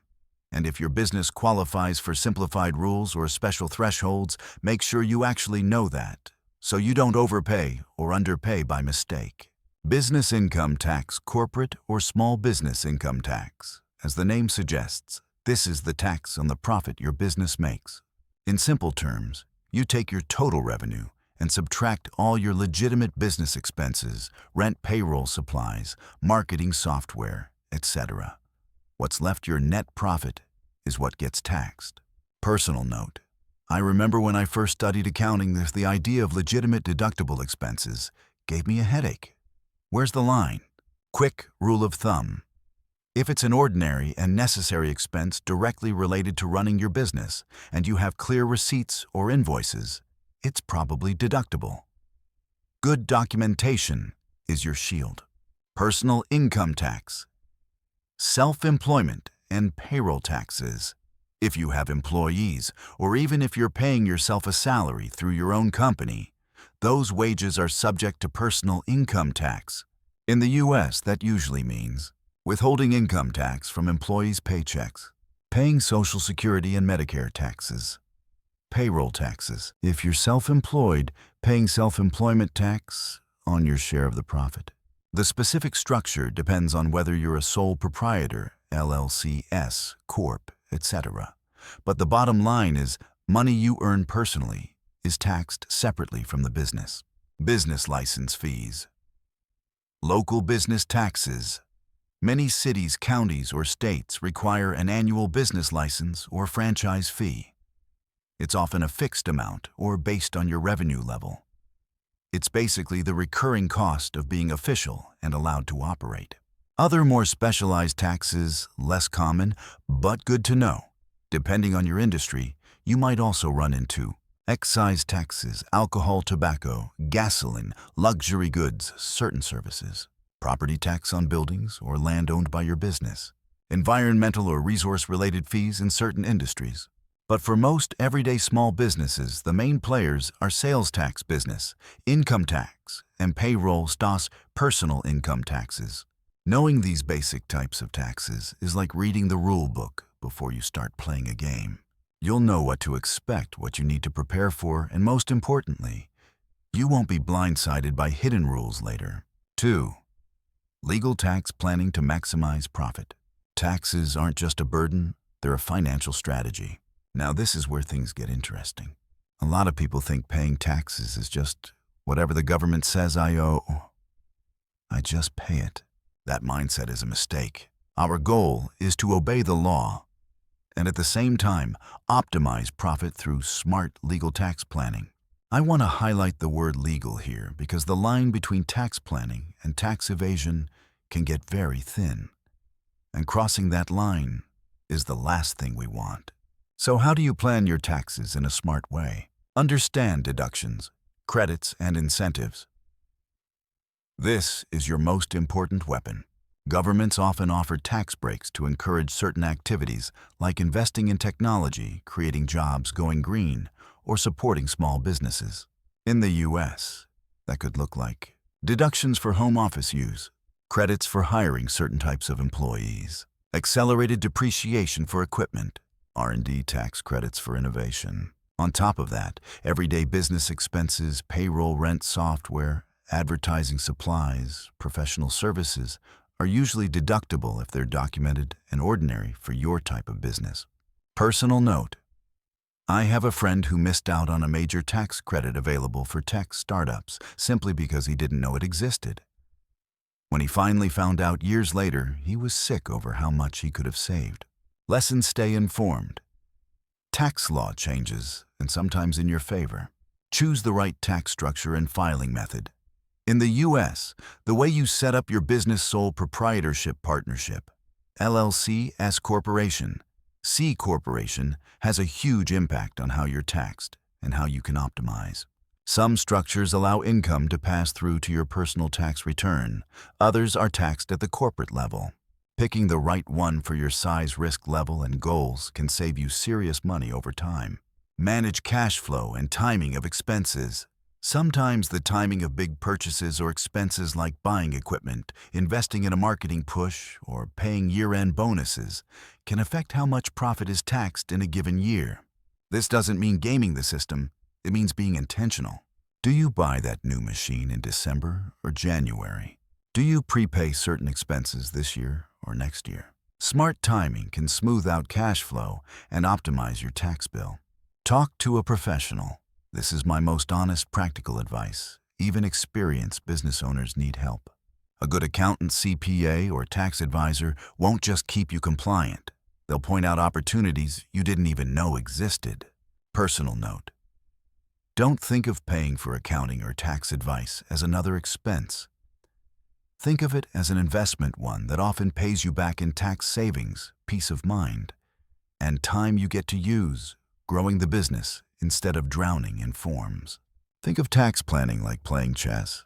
You're not just reacting one move at a time, you're thinking several moves ahead to position yourself for a legal sustainable win. 3. The importance of compliance and the cost of playing games. Compliance is the foundation. Cheating is digging your own grave. After talking about how to make taxes less scary and more strategic, I want to emphasize something absolutely core: the importance of complying with your tax obligations. Why is compliance such a big deal? Reputation and trust. A transparent, law-abiding business builds trust with customers, partners, banks, and even employees. The trust is an asset you can't simply buy. It's earned. Long-term stability, following the rules, gives your business a solid legal foundation. It lets you focus on building products, serving customers, and growing your brand without constantly looking over your shoulder, wondering if a surprise audit or penalty is coming.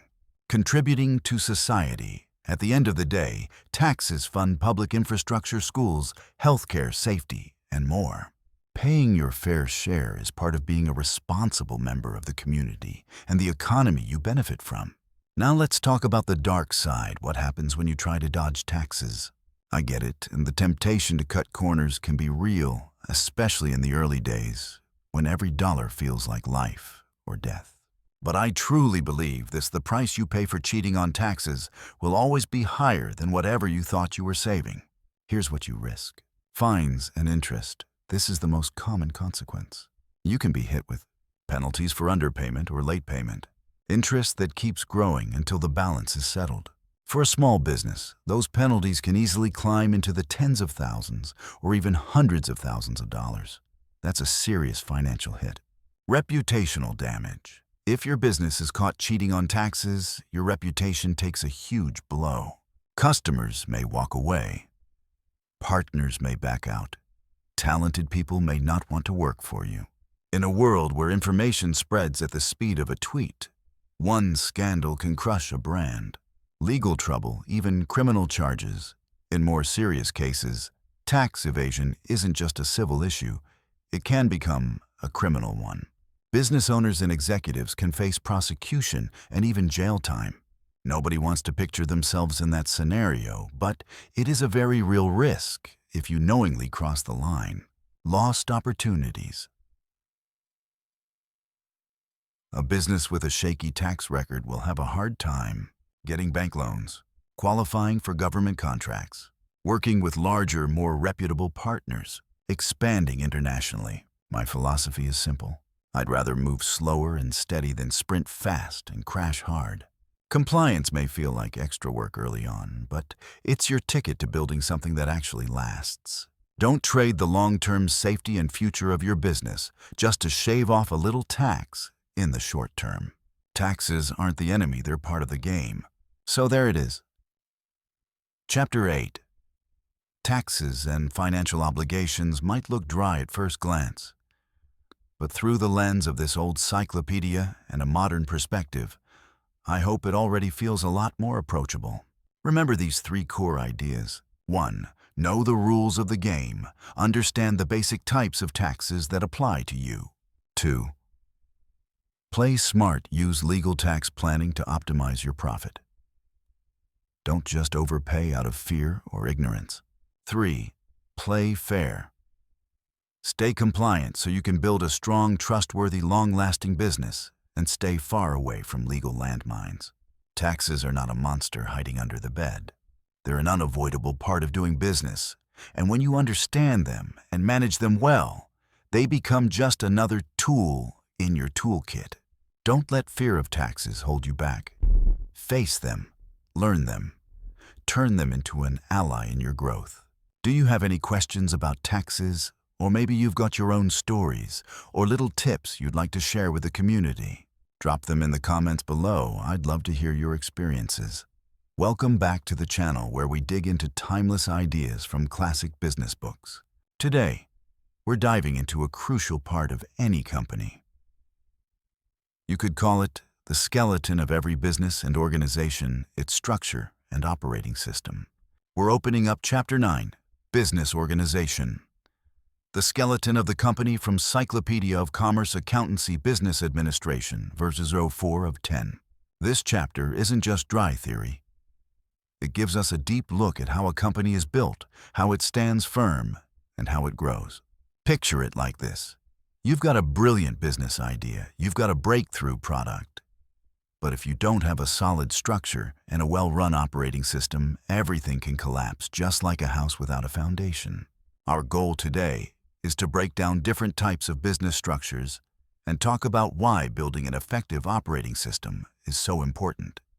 First, let's talk about choosing the right model: sole proprietorship, partnership, or corporation. Even if you're sitting on $1 million idea, choosing the right legal wrapper for that idea is one of the very first and most important decisions you'll make. The Cyclopedia breaks down 3 basic models, each with its own pros and cons, and each better suited to different stages and goals of a business. 1. Sole proprietorship. This is the simplest, easiest form to start. Legally, you and the business are one and the same. You have full control. Every dollar of profit is yours.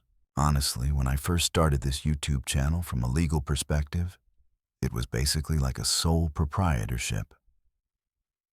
I made all the decisions, and I took on all the responsibility. The key point here is unlimited liability. That means if the business gets into debt or legal trouble, your personal assets can be on the line. Sounds scary, right? But at a small scale with limited risk, this is actually a great way to begin. It lets you experiment and learn without being buried in paperwork and corporate formalities. 2. Partnership. When you have a trusted partner and you both want to put in capital experience and share risk, a partnership can be a great choice. Two heads are better than one, right? This model works well when you need more than one set of resources and want a closer, more committed relationship between the people running the business. But just like a sole proprietorship, most traditional partnerships also come with unlimited liability, and everything depends on trust. Some of the greatest business success stories started from strong partnerships. But there are also just as many tales of disaster because partners fell out. That's why it's absolutely critical to agree clearly from the beginning on roles, responsibilities, how much each person contributes, how profits are shared, and how decisions are made. 3. Corporation. This is a more complex model, but it offers the most advantages once you start thinking about scaling, raising capital, and protecting your personal assets. A corporation is a separate legal entity from its owners. That means shareholders are only responsible up to the amount of money they've invested. This is the power of limited liability. You can issue stock to raise money from multiple investors, something that's much harder to do with a sole proprietorship or basic partnership. From a small startup all the way to a global giant, the corporate model gives you flexibility and almost unlimited room to grow. Of course, it comes with more legal requirements, more regulation, and a more complex management structure. So, how do you choose the right model? There's no one-size-fits-all best structure. Ask yourself, how much risk am I really willing to take on personally? How much capital do I need, and where will it come from? Do I want to control everything, or am I ready to share power? What's my long-term vision for this company? The way you answer those questions will help you choose the right skeleton for your business. Next, let's talk about how to build an effective org chart with clear roles and responsibilities. If your business structure is the skeleton, then your org chart is how all those bones connect so the body can actually move smoothly and efficiently. An org chart isn't just boxes and lines on a slide. It's the map that tells everyone in the company where they fit, what they do, and who they're accountable to. Why clarity matters so much. Clear roles, who does what, who owns what. For example, marketing handles brand image and campaigns, while sales talks to customers and closes deals. Sounds obvious, but in a lot of companies, especially startups, these lines get blurry. That leads to duplicated work, or worse, important tasks falling through the cracks. Accountability. When something goes wrong, people need to know who's ultimately responsible and who has the authority to make decisions. This prevents the hot potato game where everyone passes blame and nothing gets fixed. Information flow. The org chart shapes how information moves through the company. Who reports to whom? Who needs to be in the loop for which decisions? Clear communication lines reduce confusion and help people work faster and smarter. Career path. For employees, a clear org chart also shows where they can grow. They can see higher-level roles, other departments, and potential paths for development. That clarity fuels motivation and long-term commitment. How to build an effective org chart. Start with the mission and goals. What is your company trying to achieve? From that, you define the core functions you need. R&D operations, marketing, sales, customer support, finance, HR, and so on. Structure wisely. You don't always need a super rigid top-down hierarchy. Depending on your size and culture, you might choose a traditional layered structure, a matrix structure, or a flatter, more flexible setup, very common in young startups. Write clear job descriptions. Every box on the org chart shouldn't just be a job title. It should come with a clear description of responsibilities, authority, KPIs, key performance indicators. Stay flexible. Your org chart is not a sacred stone tablet. As the company grows and the environment changes, you should be willing to review and adjust it so it matches reality. Even with my YouTube channel, there's no formal org chart on paper. But over time, I still had to rethink who does what, who writes scripts, who edits, who handles the community, and so on, to keep everything running smoothly.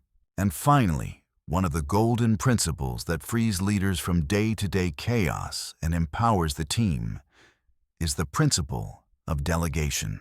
This is a lesson I personally learned the hard way with plenty of sweat and frustration. At the beginning, I thought I had to do everything myself. I felt like I had to control every detail to maintain quality. I tried to be the superhero solving every problem. But eventually I realized the more I tried to hold on to everything, the faster I burned out, and worse, I was actually holding the whole team back. The Cyclopedia emphasizes how important delegation really is. It's not about dumping tasks. It's about handing over ownership and trust. Done right, delegation lets leaders focus on the big picture strategy vision and long-term growth instead of getting stuck in every small operational task. Key principles of effective delegation. 1. Trust your team's ability. This is the foundation. If you don't believe in your people, you will never truly delegate. Remember, you hired them for a reason. 2. Delegate clearly. Don't just say, "Hey, can you handle this?" Say, "I'd like you to take the lead on Project X." The goal is Y. Here are the resources you have Z'd. Here's what I'm expecting as a final result. Clarity about goal scope and authority is absolutely critical. 3. Provide resources and support. Delegation does not mean dumping responsibility and disappearing. Make sure the person has the tools, the information, and the backing they need. You're the coach and the safety net, not the person doing the work for them. 4. Accept that mistakes will happen. Sometimes the result won't be as perfect as you imagined. That's okay. Treat it as a chance to learn and improve together instead of reacting harshly. Growth always comes with a few bumps. Number 5. Follow up without micromanaging. Set up regular check-ins or reporting milestones. But don't hover over every click and every email. Give people space to think, create, and solve problems in their own way. The benefits of delegation. Leaders get time and mental space back. You can focus on strategic decisions, innovation, and growth instead of playing firefighter all day. Employees grow faster. When people are trusted with real responsibility, they step up. They develop leadership, problem-solving skills, and confidence. Morale and engagement go up. A team that's empowered feels like they truly matter. They're not just doing tasks, they're contributing to something bigger. The organization becomes more resilient when multiple people can make decisions and handle problems. The company is less dependent on any one individual. That means more adaptability and faster recovery when things go wrong. These principles sound very modern, but the truth is, some of the greatest business minds figured them out a long time ago. The Cyclopedia gives us a timeless view of what it takes to build an operating system where everyone is a meaningful part of a strong, well-designed skeleton. So my friends, we've just walked through Chapter 9, Business Organization, the skeleton of the company from the Cyclopedia of Commerce. We explored 3 key pillars: choosing the right business structure, building a clear org chart with defined roles and responsibilities, and the art of delegation, freeing up leadership while growing the team. Each one is a critical link in creating a company that's both strong and flexible. A business isn't just an idea or a product. It's a living organism. And for that organism to stay healthy and grow, it needs a solid skeleton and a nervous system that works smoothly. How are you picturing your company's structure? Or if you're working inside an organization right now, what does its skeleton look like? Share your thoughts in the comments below. I'd love to hear your perspective. Welcome back to this series where we dig out the hidden gems from Cyclopedia of Commerce, Accountancy, Business Administration. A title that sounds dry and old school, but actually hides some truly timeless business wisdom. And today, we're diving into Chapter 10, Performance Analysis and Reporting. A chapter that personally, I believe, is the North Star for any business that wants to stand firm and grow in today's chaotic world. If you're running a business, leading a team, or even just managing your own personal projects, I'm sure you've had moments where you're standing at a crossroads and have to make a decision. In those moments, what do you lean on? Gut feeling, intuition, or data? I remember when I started my very first business, I used to proudly say, "My nose is sharp. I can smell where the money is." And sure, sometimes that sharp nose worked, but other times it led me straight into a dead end. It wasn't until I learned how to really listen to the numbers that things started to change. And that's exactly what this chapter is about: how to use data to make smart business decisions instead of relying purely on instinct. Let's walk through the 3 main ideas this chapter wants to give us in the most natural and easy-to-digest way possible. 1. Identify the right key performance indicators, KPIs. The ones that actually matter. Sounds obvious, right? KPI. Key performance indicator. Everyone's heard the term. But honestly, how many of us are actually measuring the right things? And how many of us are drowning in a sea of numbers with no clue what to hold on to? Even though this book was written long ago, it already saw a problem that's even worse today: information overload. Now it's on steroids. We've got tools everywhere. Google Analytics, Facebook Ads Manager, complex CRM systems. We can track thousands of data points every single day. And that's exactly how we get lost. We obsess over views, likes, followers, and forget to ask, do any of these actually move the needle for the business? We call these vanity metrics. Numbers that look good, but don't help you take meaningful action. So how do we avoid that trap? The chapter emphasizes that your KPIs should be like a compass, directly tied to your biggest goals. Don't pick them at random. Ask yourself, what is my biggest goal this quarter? Is it revenue growth? Higher profit, lower costs? Better customer satisfaction? What activities actually drive that goal? And how will I know if those activities are working or not? For example, if your goal is to increase revenue, your KPIs might be conversion rate from visitors to customers, average order value, AOV, or number of new customers per month. If your goal is to retain customers, look at repeat purchase rate, product usage time, or customer satisfaction scores, CS@, MBS. If your goal is operational efficiency, you might track cost per unit, project completion, time, or error defect rate. The core lesson here is less but better. Don't try to measure everything. Choose 3 to 5 KPIs that truly reflect the health and momentum of your business.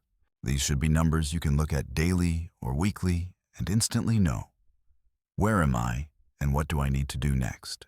Think of them like the cockpit of an airplane. A great pilot isn't staring at every button and blinking light.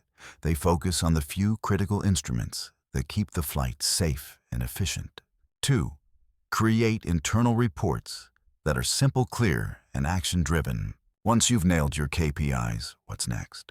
You put them into reports. And this is where a lot of businesses enter the wilderness. I've seen internal reports that are pages and pages long, packed with tiny numbers and complicated charts. The kind that take half a day just to decode.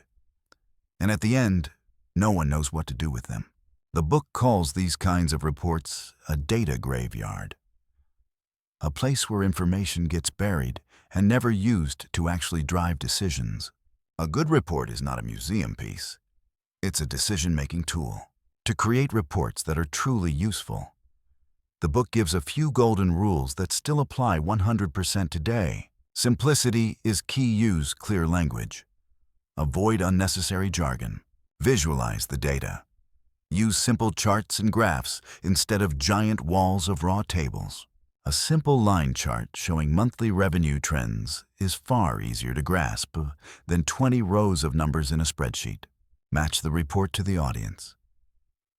Who's going to read this? A CEO or founder needs a high-level view and key metrics. A sales manager needs more detailed breakdowns by rep, region, or product. Customize the report to the reader. Don't blast the same generic report to everyone. Make it action-oriented. This is the most important part. After reading the report, the reader should know. So what do I need to do now? A report shouldn't just show data. It should interpret it and suggest what to do next. Weak example. This month's revenue was $400,000. Strong example. This month's revenue was $400,000. $1,000 up 15% from last month and 5% above target. Most of the lift came from campaign X. However, the new customer conversion rate dropped by 2%, which suggests our landing page may be underperforming. Recommended action: run an A/B test on 2 new landing page variations next week. Regular and consistent reports should follow a regular cadence: weekly, monthly, quarterly. That rhythm trains everyone to think in terms of tracking performance and making data-informed decisions. Remember, reports aren't the end of the process.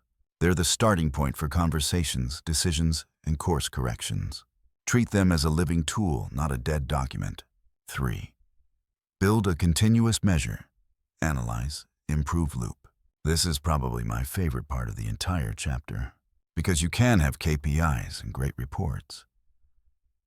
But if you don't have a system to use them, it's all wasted potential. The book urges us to build a never-ending loop, a cycle of measuring, analyzing, and improving. I like to think of it as the muscle of a data-smart business. Picture your business as a ship out at sea. Measure. You're constantly checking your compass KPIs, your map goals, and your instruments reporting systems. What's your current speed, direction, fuel level? This requires regular, accurate data collection. Analyze. This isn't just looking at numbers, it's understanding them. Why is your speed slower than planned? Why is the compass drifting off course? Why is there so much noise in the engine room? This is where you ask why again and again. Don't just accept sales are down. Dig deeper. Is it fewer new customers? Are existing customers buying less? Is the conversion rate dropping? Did a specific channel underperform? Improve. Once you've identified the issue, it's time to act. If the ship is slow, maybe you increase engine power, change course to avoid strong currents, or lighten the load. If your conversion rate is weak, maybe you simplify your offer, improve your funnel, or refine your messaging. The key is to experiment, adapt, and learn. Then, after you make changes, you go right back to measure to see if it worked. If it did, great, double down. If it didn't, that's not failure, that's feedback. Go back to analyze, adjust, and try again. This isn't a straight line with a finish line at the end. It's a spiral that keeps moving upward, making your business leaner, smarter, and more adaptable over time. For me personally, adopting this loop changed the way I work. It turned risky, gut-only decisions into calculated experiments. It lowered my downside, increased my upside, and made failure feel less like a punch in the face and more like valuable data. So there you have it. Chapter 10. Performance analysis and reporting from the Cyclopedia of Commerce shows us that even decades ago, sharp business minds already understood the power of data-driven decisions. We just have better tools now. We've walked through 1. How to define meaningful KPIs, turning your metrics into a real compass for your goals. 2. How to create effective reports, turning dry data into practical, action-focused insights. 3. How to build a measure, analyze, improve loop, turning learning from data into a core part of your company culture. Don't let gut feeling alone steer your business into risky decisions. Starting today, even if it's just with a few simple KPIs, 1 weekly report and a commitment to this loop, you'll already be miles ahead. I truly believe the power of data can help you not just survive, but break through in this competitive business world. Thanks so much for listening. I'll see you in the next chapter. Welcome back to the channel where we explore timeless wisdom and practical insights that not only help us build better businesses, but also live more meaningful lives. Today, we're diving into a very special chapter from Cyclopedia of Commerce, Accountancy, Business Administration, Year 04 of 10. A massive work that might sound dry and old school, but is actually packed with priceless business wisdom. The chapter we're going to unpack today is called Chapter 11, Business Ethics, Your Greatest Invisible Asset. Sounds serious, right? But don't worry. We're going to peel back each layer, and you'll see that even though this book was written over a century ago, the lessons on business ethics in Chapter 11 are still completely relevant, and honestly more urgent than ever in today's transparent, hyper-connected world. Our goal today is not just to understand these ideas, but to actually prove something important. That integrity and reputation are not nice-to-have values to make people feel good. They are the most sustainable business strategy you can choose and the most profitable one over the long term. In other words, business ethics isn't some luxury you add on top when things are going well. It's the bedrock. It's the smartest strategy you can have if you want to build a long-lasting, highly profitable company. Let's jump in. 1. Reputation is gold. How to build and protect trust with customers and partners. The phrase reputation is gold didn't come out of nowhere. It's been forged from thousands of years of real-world business experience. In an age of information overload, where anything your company says or does can be shared worldwide in seconds, reputation has become more valuable than ever. So where does reputation actually come from? It starts with consistency. It's when you keep your promises. Whether it's a tiny promise to a single customer or a massive commitment to a strategic partner, it's transparency. Being willing to clearly communicate what you do, what you sell, and what people can expect without hiding details or deliberately misleading anyone. And it's honesty. When your product doesn't meet expectations, you own up to it, take responsibility, and fix it instead of blaming others or running away from the problem. Think about it. Customers aren't just buying your product or service. They're buying trust. They trust that your product is what you say it is. They trust that your service will show up when they need it. They trust that you'll be there to support them when something goes wrong. That trust is like a bank account. Every time you keep a promise, every time you are transparent, every time you handle a problem fairly, you're making a deposit into that account. The fuller that account is, the stronger and more resilient your business becomes. It's what helps you survive a crisis, bounce back from mistakes, and keep customers with you even when times are tough. But just one major betrayal, one big lie, one intentional scam, and that account can be wiped out in an instant. And rebuilding it, that's 10, 100, sometimes 1,000 times harder than building it the first time. I always think of it this way. In today's brutally competitive world, a competitor can copy your product. They can study your process. They can even hire away some of your people. But there's one thing they cannot copy: the trust you've built with your customers and partners over years. That trust is a competitive advantage that can't be stolen. It's the strongest barrier you have against competitors. A loyal customer, a trusted partner. Those are the people who will fuel your long-term growth far beyond any quick profit you might make from cutting corners or playing dirty. 2. Why treating employees fairly is one of the most profitable investments you can make. It's not just about customers and partners. The people who work with you every single day, your employees, are also priceless assets. And the way you treat them says a lot about your business ethics. The old-school mindset viewed employees as a cost line, something to minimize to maximize profit. I believe that's short-sighted and completely out of date in the modern world. Treating employees fairly is not an expense. It's one of the highest return investments you can make. Think about it.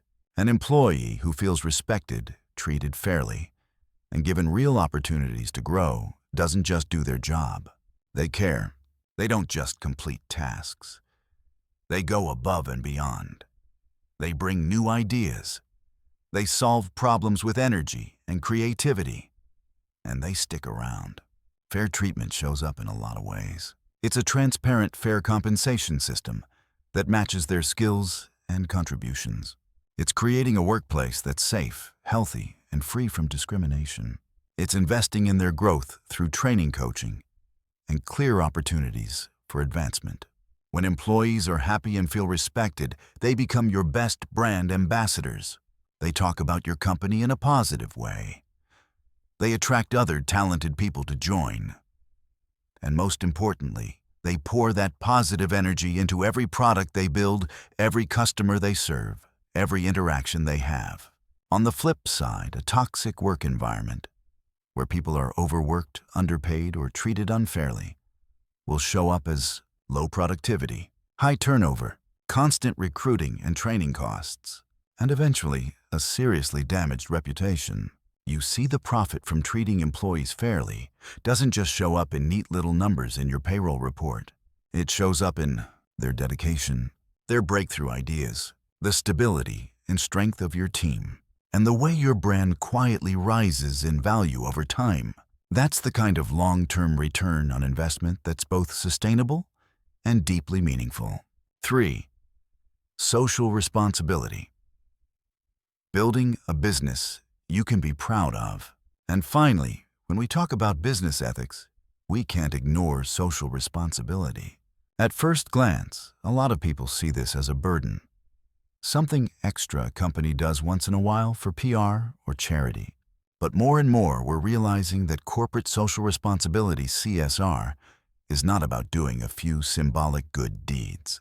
It's about how your business interacts with the community, the environment, and the wider world. It's about building a company that not just you, but also your employees, your customers, and your community can be proud of.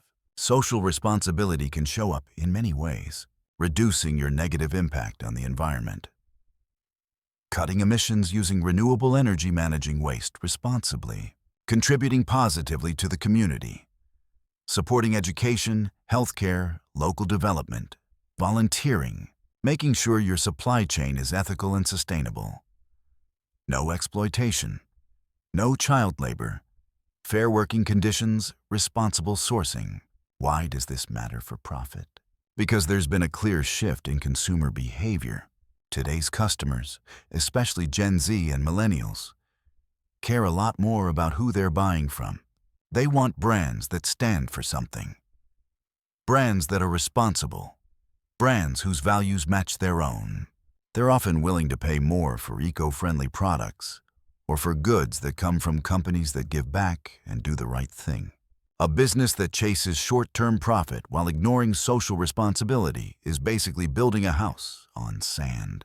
It might look good for a while, but it's not built to withstand stricter regulations, public pressure, changing expectations from customers and communities. On the other hand, a company that takes its social responsibility seriously strengthens its brand image, deepens customer loyalty, and attracts talented people who want their work to mean something more than just a paycheck.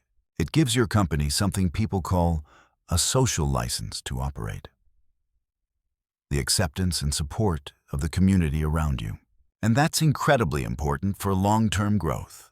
When you build a business, not just to make money, but to create real value for society, to solve problems, to make the world a little better, profit becomes a natural byproduct.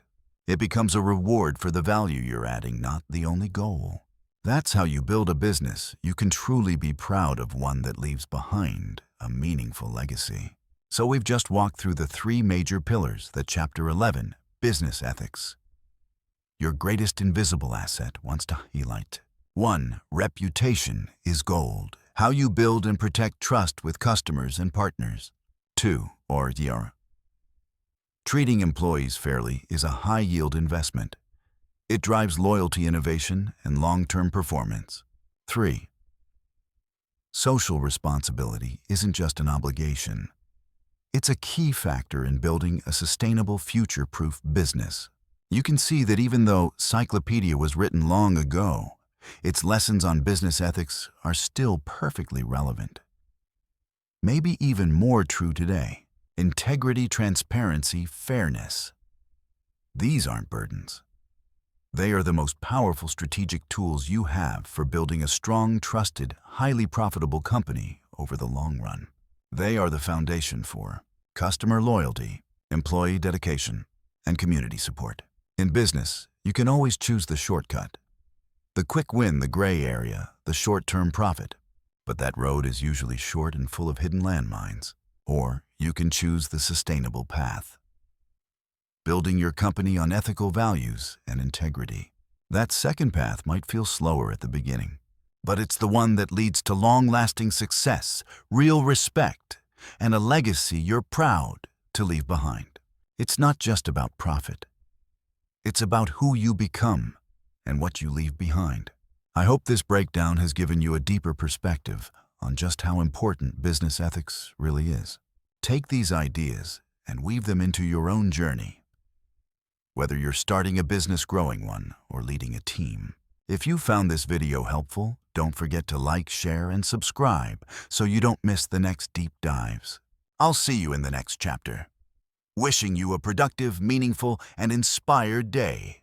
We've been on a long and fascinating journey together, exploring the hidden corners and golden principles of commerce, accounting, and business management through the pages of Cyclopedia of Commerce, Accountancy, Business Administration.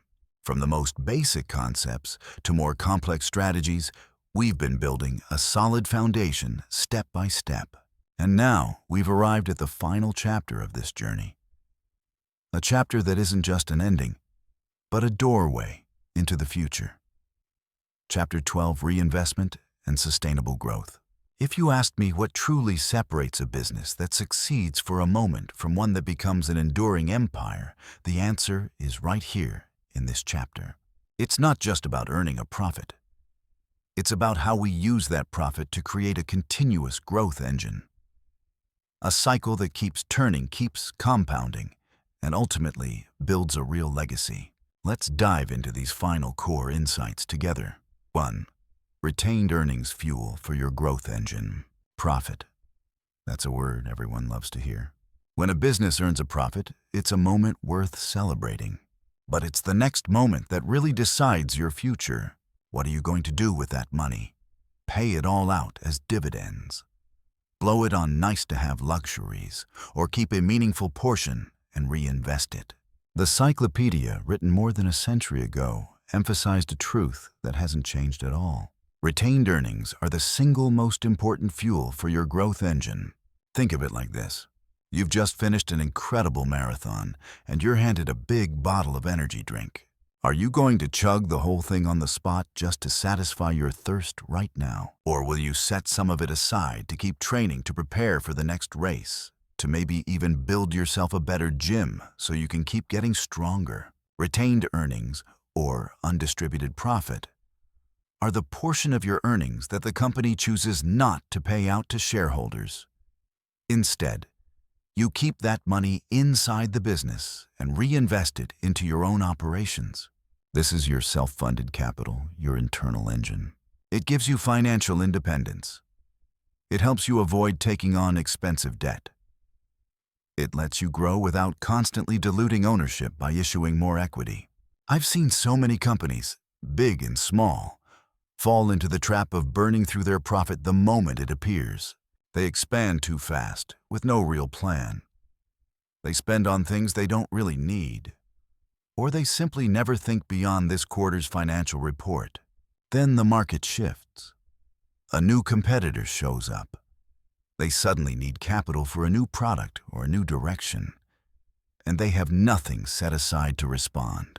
On the other hand, the most resilient companies, the ones that survive for generations, almost always have a clear strategy for retaining earnings.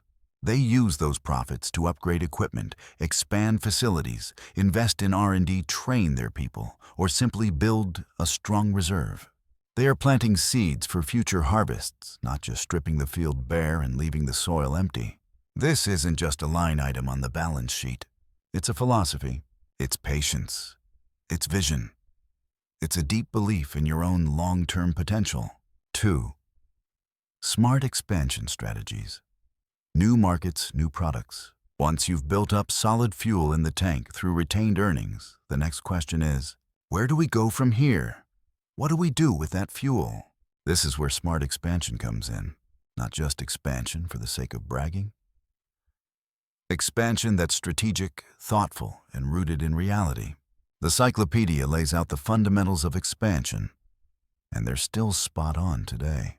2 classic directions are expanding into new markets, bringing your existing products or services to a new customer group or new geographic area, developing new products, creating new offerings for your current customers or for entirely new markets. Picture a successful bakery in a small town.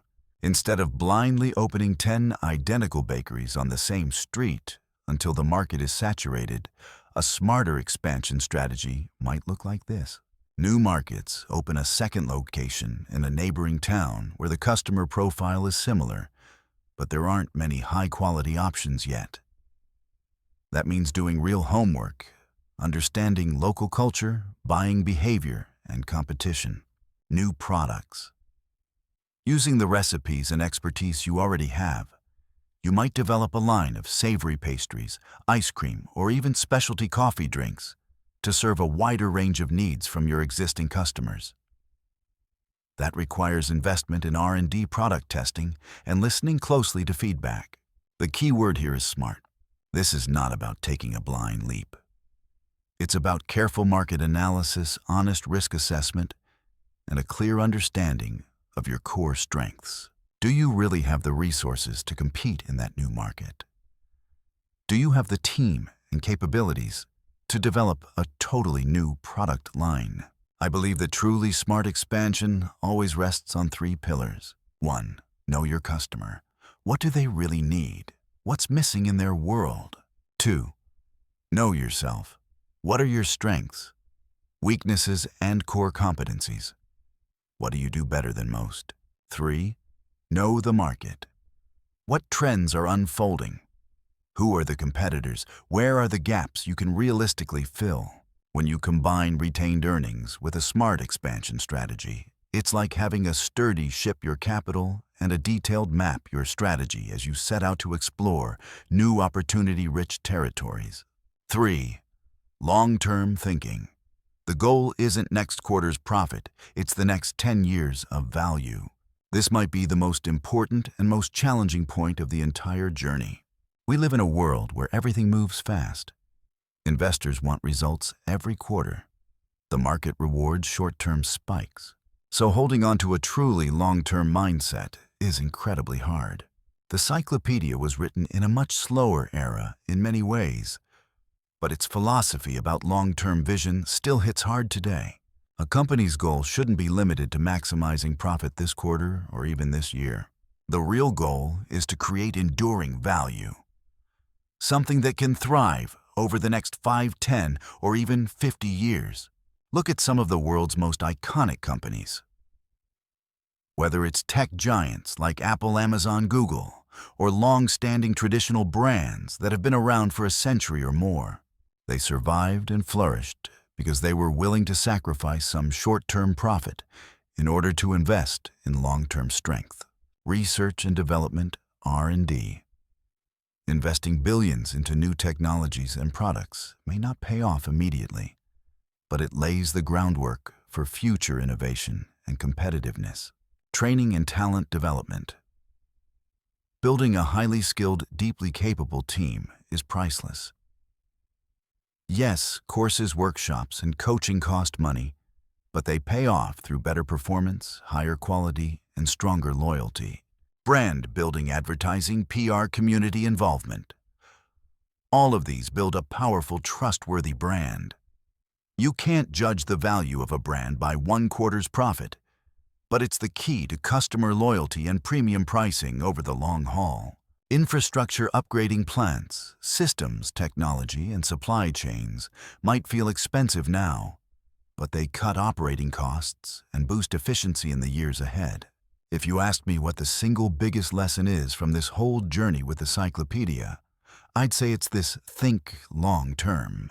And that applies not just to business, but to your personal life too.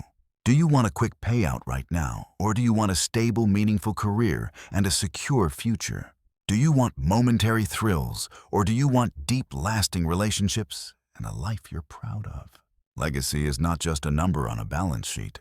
It's the value you create for the world, the impact you have on your community, and what remains long after the quarterly reports are forgotten. A company that thinks long-term is always aiming higher than just the next profit bump. It's trying to solve real problems, create truly useful products, and build a culture that people genuinely want to be part of. Those are the things that last. So we've reached what looks like the end of this journey, but in reality, it's the beginning of a much bigger one for you. Chapter 12. Reinvestment and sustainable growth isn't just another part of Cyclopedia of Commerce. It's a playbook for anyone who wants to build something that truly matters. Something that outlasts trends, market cycles, and even their own lifetime. Remember this: Profit is important, but what you do with that profit is what shapes your future. Turn profit into fuel. Use that fuel to explore new markets and build new products intelligently. And above all, hold on to a long-term mindset. Because the real goal isn't a short-term spike in numbers. It's the value you leave behind. It's the legacy you build. Thank you for walking with me through each chapter and each lesson. I hope this knowledge doesn't just stay as information in your head, but becomes inspiration in your heart. Something that gives you more confidence on your path in business and in life. Keep learning, keep growing, and most importantly, keep creating value. I'll see you in the next journeys to come. In the previous chapters, we've been turning page after page of Cyclopedia of Commerce, Accountancy, Business Administration. A treasure trove of knowledge that, even though it was written more than a century ago, still feels surprisingly relevant today.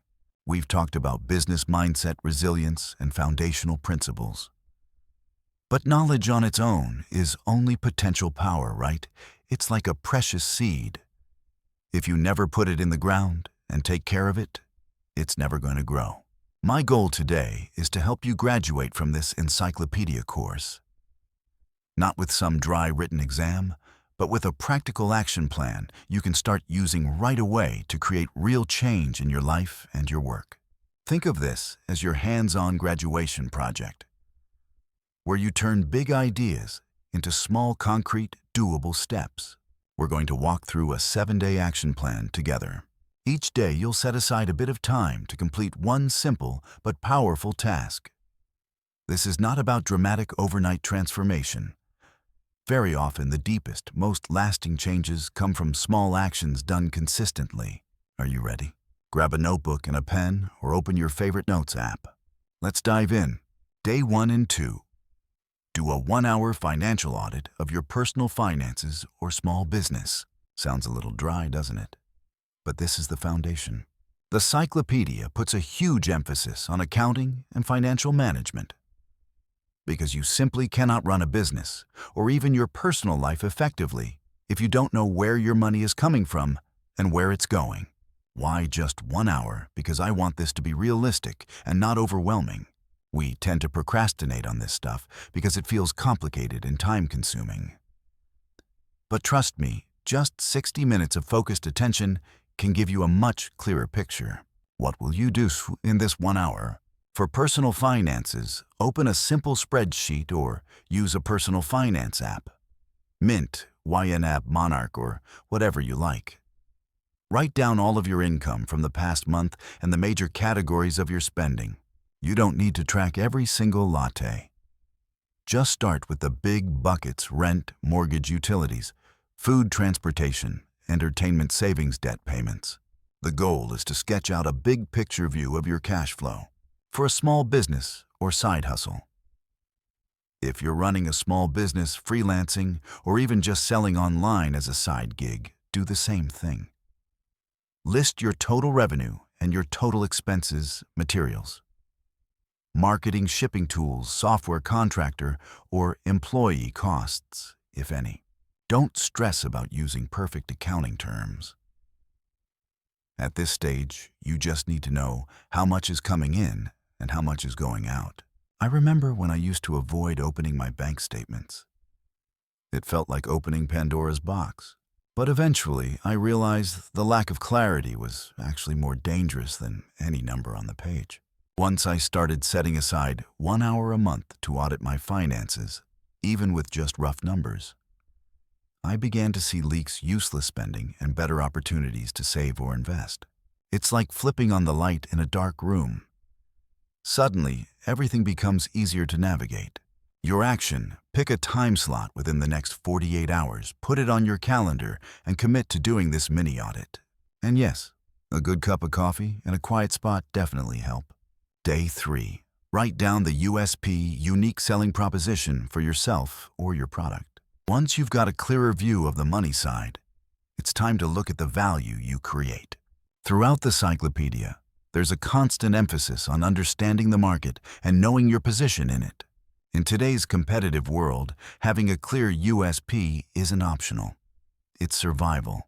So what is a USP? It's what makes you, or your product service, different and better in a way that actually matters to your customer. It answers the question, why should a customer choose me, my product, over anyone else? What will you do on this day? Set aside 30 to 60 minutes, get quiet, and answer these questions. 1. What problem do you or your product actually solve? Be specific. What's the real pain point for your customer? 2. How do you solve that problem in a way others don't, or don't as well? Is it speed, quality, price, personalization, innovation support, or the overall experience? 3. What is the ultimate benefit your customer gets by choosing you? Not just features, but the result and the feeling they're really after. Examples. If you're a freelance designer, I help early-stage startups create a clear, memorable visual identity in under a week so they can launch fast and look professional without a big agency price tag. If you're a baker, my pastries aren't just delicious. They're made from 100% real ingredients, no artificial junk, so families can indulge without feeling guilty about what's in their food. If you're building your personal career, I'm a creative problem solver in the tech space. I help teams find elegant, practical solutions to complex challenges, saving time and resources by combining design thinking with agile methods. I used to think USPs were a big company thing, something only huge brands needed. Then it hit me, even when you're applying for a job, you need a USP. It's what makes you stand out, what positions you, and what attracts the right opportunities to you. Don't overcomplicate it. Just ask, what do I do differently that actually matters? Your action. Write 1 to 3 USP statements for yourself, your work, or your product/service. Put them somewhere you'll see often, on your laptop screen, your wall, or your phone wallpaper. Day 4 and 5, talk to a real customer to understand their pain more deeply. This step is absolutely crucial and often skipped. We love to assume we know what customers want, but in reality, it's only when you actually talk to them that the truth shows up. The Cyclopedia keeps reminding us how important it is to understand the market and real customer needs. Why 2 days? So you have enough time to identify the right person, reach out, schedule, and have a meaningful, unhurried conversation. What will you do over these 2 days? 1. Identify a current or potential customer. This could be someone who's already bought from you, a friend who fits your ideal customer profile, or even someone you connect with online who matches your audience. 2. Prepare a few open-ended questions. The goal is not to sell. The goal is to listen and understand. For example, what's the biggest challenge you're facing right now in your field? What frustrates you the most when you have to handle related task? If you could wave a magic wand and have the perfect solution, what would it look like to you? When you choose a product service like mine, what matters most to you? 3. Have the conversation. It can be a call, a video chat, a voice note exchange, or, ideally, an in-person coffee if possible. Listen more than you talk. Take notes, especially the exact words and phrases they use to describe their problems and desires. Those are pure gold. There was a time when I was convinced I knew exactly what my audience wanted. I spent weeks preparing content I thought was perfect. Then I had a few real conversations and found out I was off target. They cared about something else entirely. Those conversations helped me pivot, and the content became much more valuable. Don't be afraid to find out you were wrong. Be more afraid of not knowing where you're wrong. Your action. Within the next 48 hours, reach out and talk to at least one customer or ideal user. Stay open. Stay curious. Take notes. Day 6 and 7. Make a reinvestment plan. Put a small profit, even just $10–20 into a new skill. This is the last step in your graduation, but it's just as important as the others. The Cyclopedia may be an old book, but its spirit of continuous learning and development is timeless. The world is always changing. If you're not growing, you're falling behind. Why a small profit? Because I want this to be concrete and doable. A lot of people delay developing new skills because they think it has to be some big, expensive program that costs hundreds of dollars. But in reality, you can start with a tiny investment. What will you do over these 2 days? 1. Choose one skill you want to develop. Ideally, this should support your USP, help you solve a pain point you just heard from your customer, or build a capability you know will matter to you long term. For example, do you want to learn how to write more engaging content? Improve your presentation and communication skills. Learn a simple design tool or a basic data analysis. Or maybe take a short, focused English class or public speaking workshop to expand your opportunities. 2. Find a learning resource that fits a $10 or $20 budget. Buy a good book, new or used, or an ebook. Enroll in a low-cost online course. Udemy, Coursera, Skillshare often have big discounts. Upgrade to a pro version of a tool for 1 month to really learn it. Or even use that $10 or $20 to buy a coffee and sit down with someone experienced in that skill and ask them 3 really good questions. 3. Make a simple learning plan, not just buying the thing, using it. Commit to 30 minutes a day next week to actually study, practice, and apply what you're learning. I remember realizing I needed to improve my video editing skills. Instead of signing up for an expensive course, I spent a small amount on a preset pack and then binge-watched free tutorials on YouTube. That tiny investment saved me a ton of time and noticeably leveled up my videos. The important part wasn't the amount of money, it was the decision to act and the commitment to learn. Your action: write down 1-2 skills you want to build. Find a resource in the $10 to $20 range or less, and create a simple plan to start using it in the coming week. And that's our 7-day action plan graduating from the Encyclopedia course. See what just happened? We moved from only reading to taking control of your finances, defining your unique value, listening to your customers, and reinvesting in your own growth. Every single step is a brick in the foundation of the career and life you want to build. And every brick is laid on top of timeless principles we pulled from this classic cyclopedia. Don't dismiss these actions as too small. It's often the small, repeated, intentional actions that create the biggest transformations over time. This isn't a challenge you have to complete perfectly. It's an invitation to start acting, to start changing. Make a commitment to yourself. Set aside an hour a day, or even just 30 minutes, to work through these tasks. You're not just reading a book anymore. You're writing your own success story. I truly believe you can do this. If you have any questions, or if you want to share what you've done and what you've learned, don't hesitate to drop a comment. I'd love to hear about your experience and the actions you've taken. All right, we've just taken a deep dive into Cyclopedia of Commerce, Accountancy, Business Administration, Vs 04. A title that's a mouthful and sounds pretty dry at first glance. But surprisingly, it turned out to be a real gold mine of wisdom. After digging through those old pages, almost smelling the musty paper, and picturing what the business world looked like more than 100 years ago, you might be asking yourself, so what actually sticks? What still matters in a world of smartphones, AI, and billion-dollar startups? And the answer, which is both surprising and not surprising at all, is this: I kept coming back to 3 core points. 3 timeless messages that I honestly believe will serve you well. Whether you're running a massive global corporation, building a passion project on the side, or simply trying to manage your personal finances more effectively. These aren't just nice theories. They're principles that have been tested through a century of booms, busts, crises, and comebacks. And I'm willing to bet they'll still hold up 100 years from now. Let's wrap things up by pulling out these key gems together. 1. Master the fundamentals. Cash flow, value, and people are the 3 pillars that never change. The first, and probably most important point I want you to burn into your brain is this: master the fundamentals. Sounds a little boring, right? Of course, I know the basics. That might be your first thought. But here's the thing.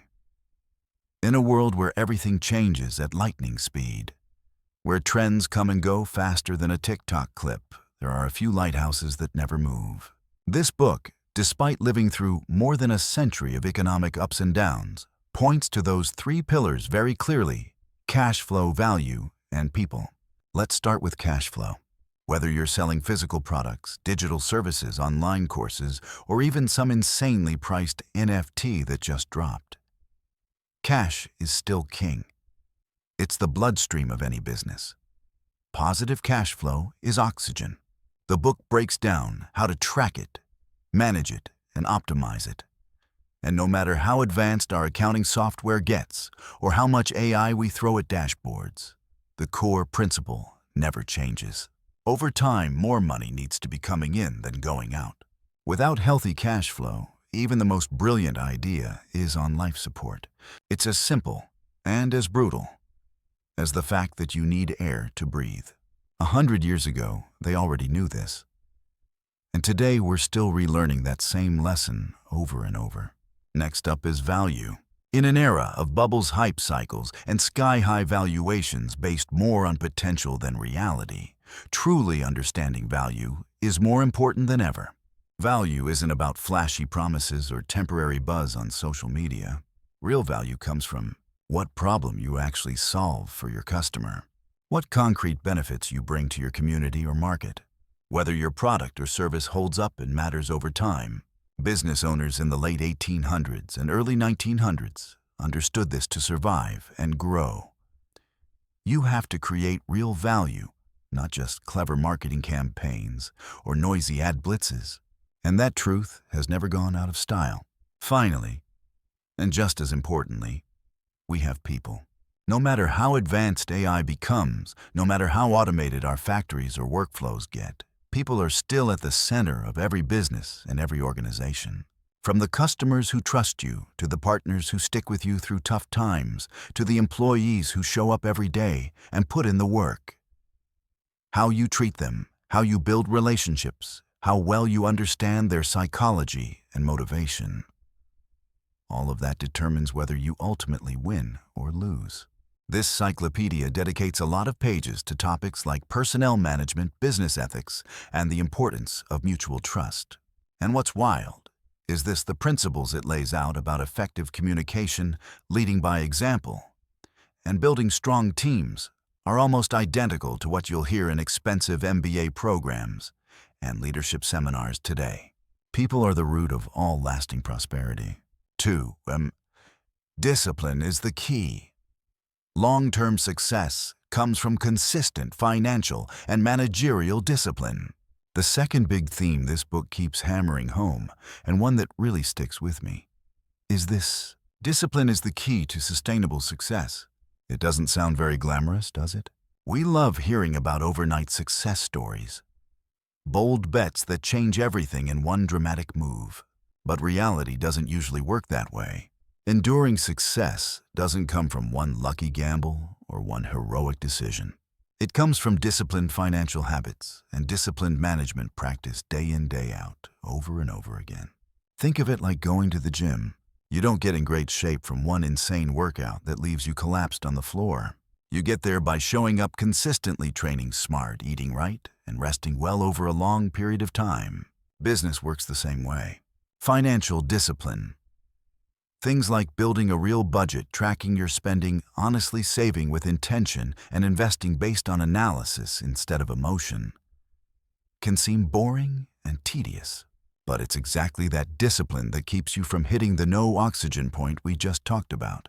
Great business leaders more than a century ago already understood. This money doesn't magically appear or disappear. It needs to be managed with firm, steady hands.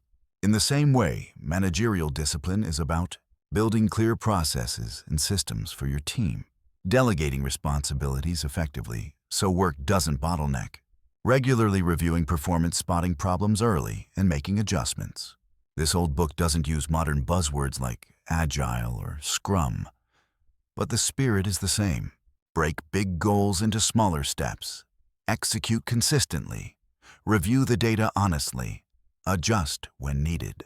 The most successful companies in the 19th century or the 21st are almost always the ones with strong discipline baked into everything they do. They understand that consistency and follow-through, not flashy moments, are what build greatness. 3. Always be a learner. Knowledge is your greatest asset, whether it comes from a 100-year-old book or brand new blog. And finally, the third point. The one I personally love the most after reading this century-old book. Always stay a learner. Knowledge is your greatest asset. An invisible one that no one can take away from you, and one that actually grows when you share it. And the beautiful thing is, it can come from anywhere.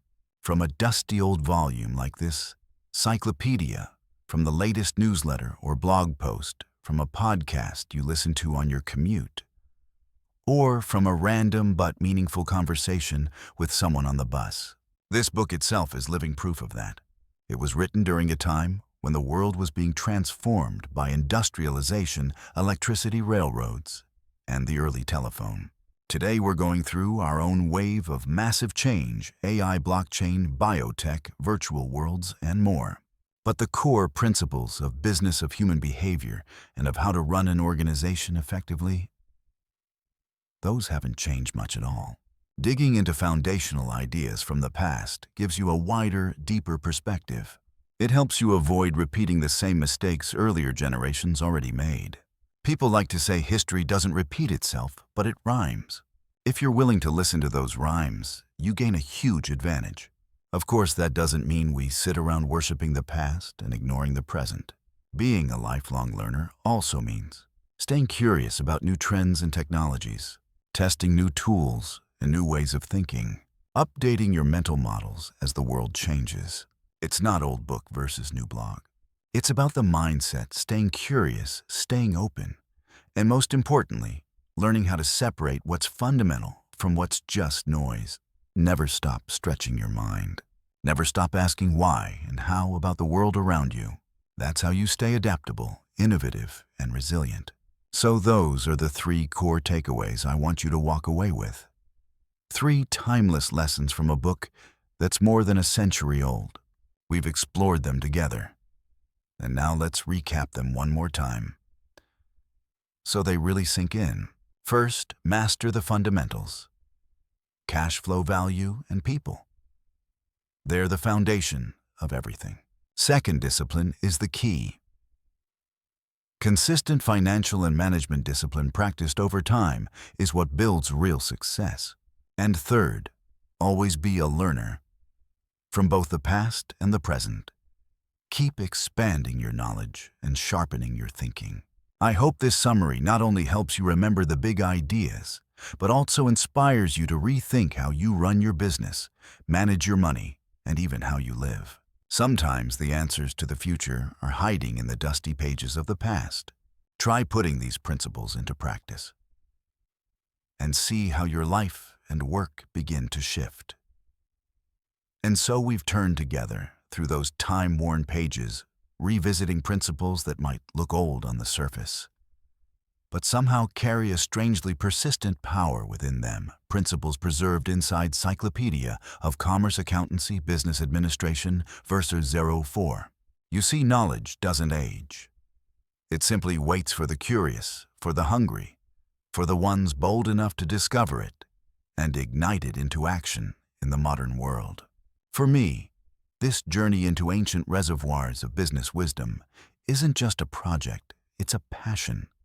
I've always believed the true value of books like this isn't in how carefully they're archived, but in how they're shared, discussed, and transformed into real-world action.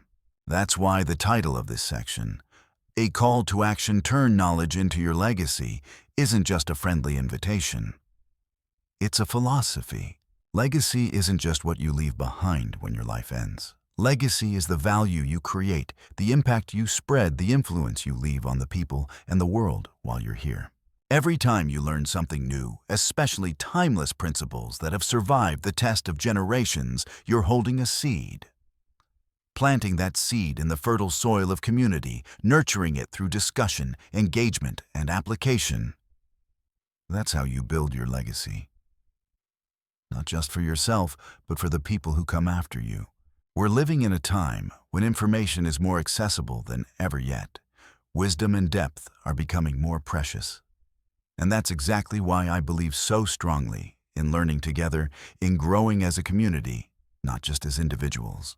Before we close the pages of this encyclopedia for today, I genuinely want to hear from you. Among all the timeless, old but gold business principles we've unearthed from the Cyclopedia, or any principle you've personally applied in your business or personal finance journey, which one resonates with you the most? Take a moment, reflect on it, then drop your answer down below. Maybe it's something about risk management. Maybe it's the importance of transparency. Maybe it's the simple yet powerful act of building trust with your customers. Your perspective isn't just another comment, it's a valuable piece of our collective knowledge. I'm sure your insight will help someone else, just as reading your comments helps me discover angles I might have missed. Let's turn this comment section into a vibrant forum, a place for sharing experiences, asking questions, and building answers together. If today's reflection sparked even a single new thought for you, gave you a fresh angle to look at your work, or motivated you just a little, then please don't hesitate to click the like button. Every like you send my way is a signal that this content matters, and it's a huge encouragement for me to continue creating deeper, richer explorations like this. And if you don't want to miss any upcoming adventures from classical business wisdom to modern economic deep dives, make sure you subscribe to the channel and hit the notification bell. Our community is growing, and every new member brings new energy. Together, we're not just watching videos, we're building a shared foundation of knowledge for the future. Finally, and this might just be the most meaningful call to action of all I'm asking you to share, do you know someone who's wrestling with a startup idea but hasn't found the compass they need, or someone trying to build a more stable financial foundation but doesn't know where to begin? This video, with its timeless principles from the Cyclopedia, might be the exact guidance they're looking for. It might be the spark, the signpost, the honest piece of wisdom delivered from an old book to modern challenges. So I truly hope you'll share this video with a friend, a coworker, or anyone you think would benefit from it. Every share expands our reach, not just for views, but for impact. It's how we spread knowledge, how we grow a culture of learning, and how we uplift the people around us. And believe it or not, that's part of your legacy, a legacy of generosity, connection, and elevating others. The power of a community lies in the willingness to learn and share together. For me, this isn't just a YouTube channel, it's a space we're building together, a space where we grow side by side. Thank you for joining me on this incredible journey of discovery. Let's turn this knowledge into action. Let's turn action into legacy. Let's leave something meaningful behind for those who come after us. I'll see you in the next video, where we'll open new pages, explore new ideas, and keep uncovering the wonders that knowledge has to offer.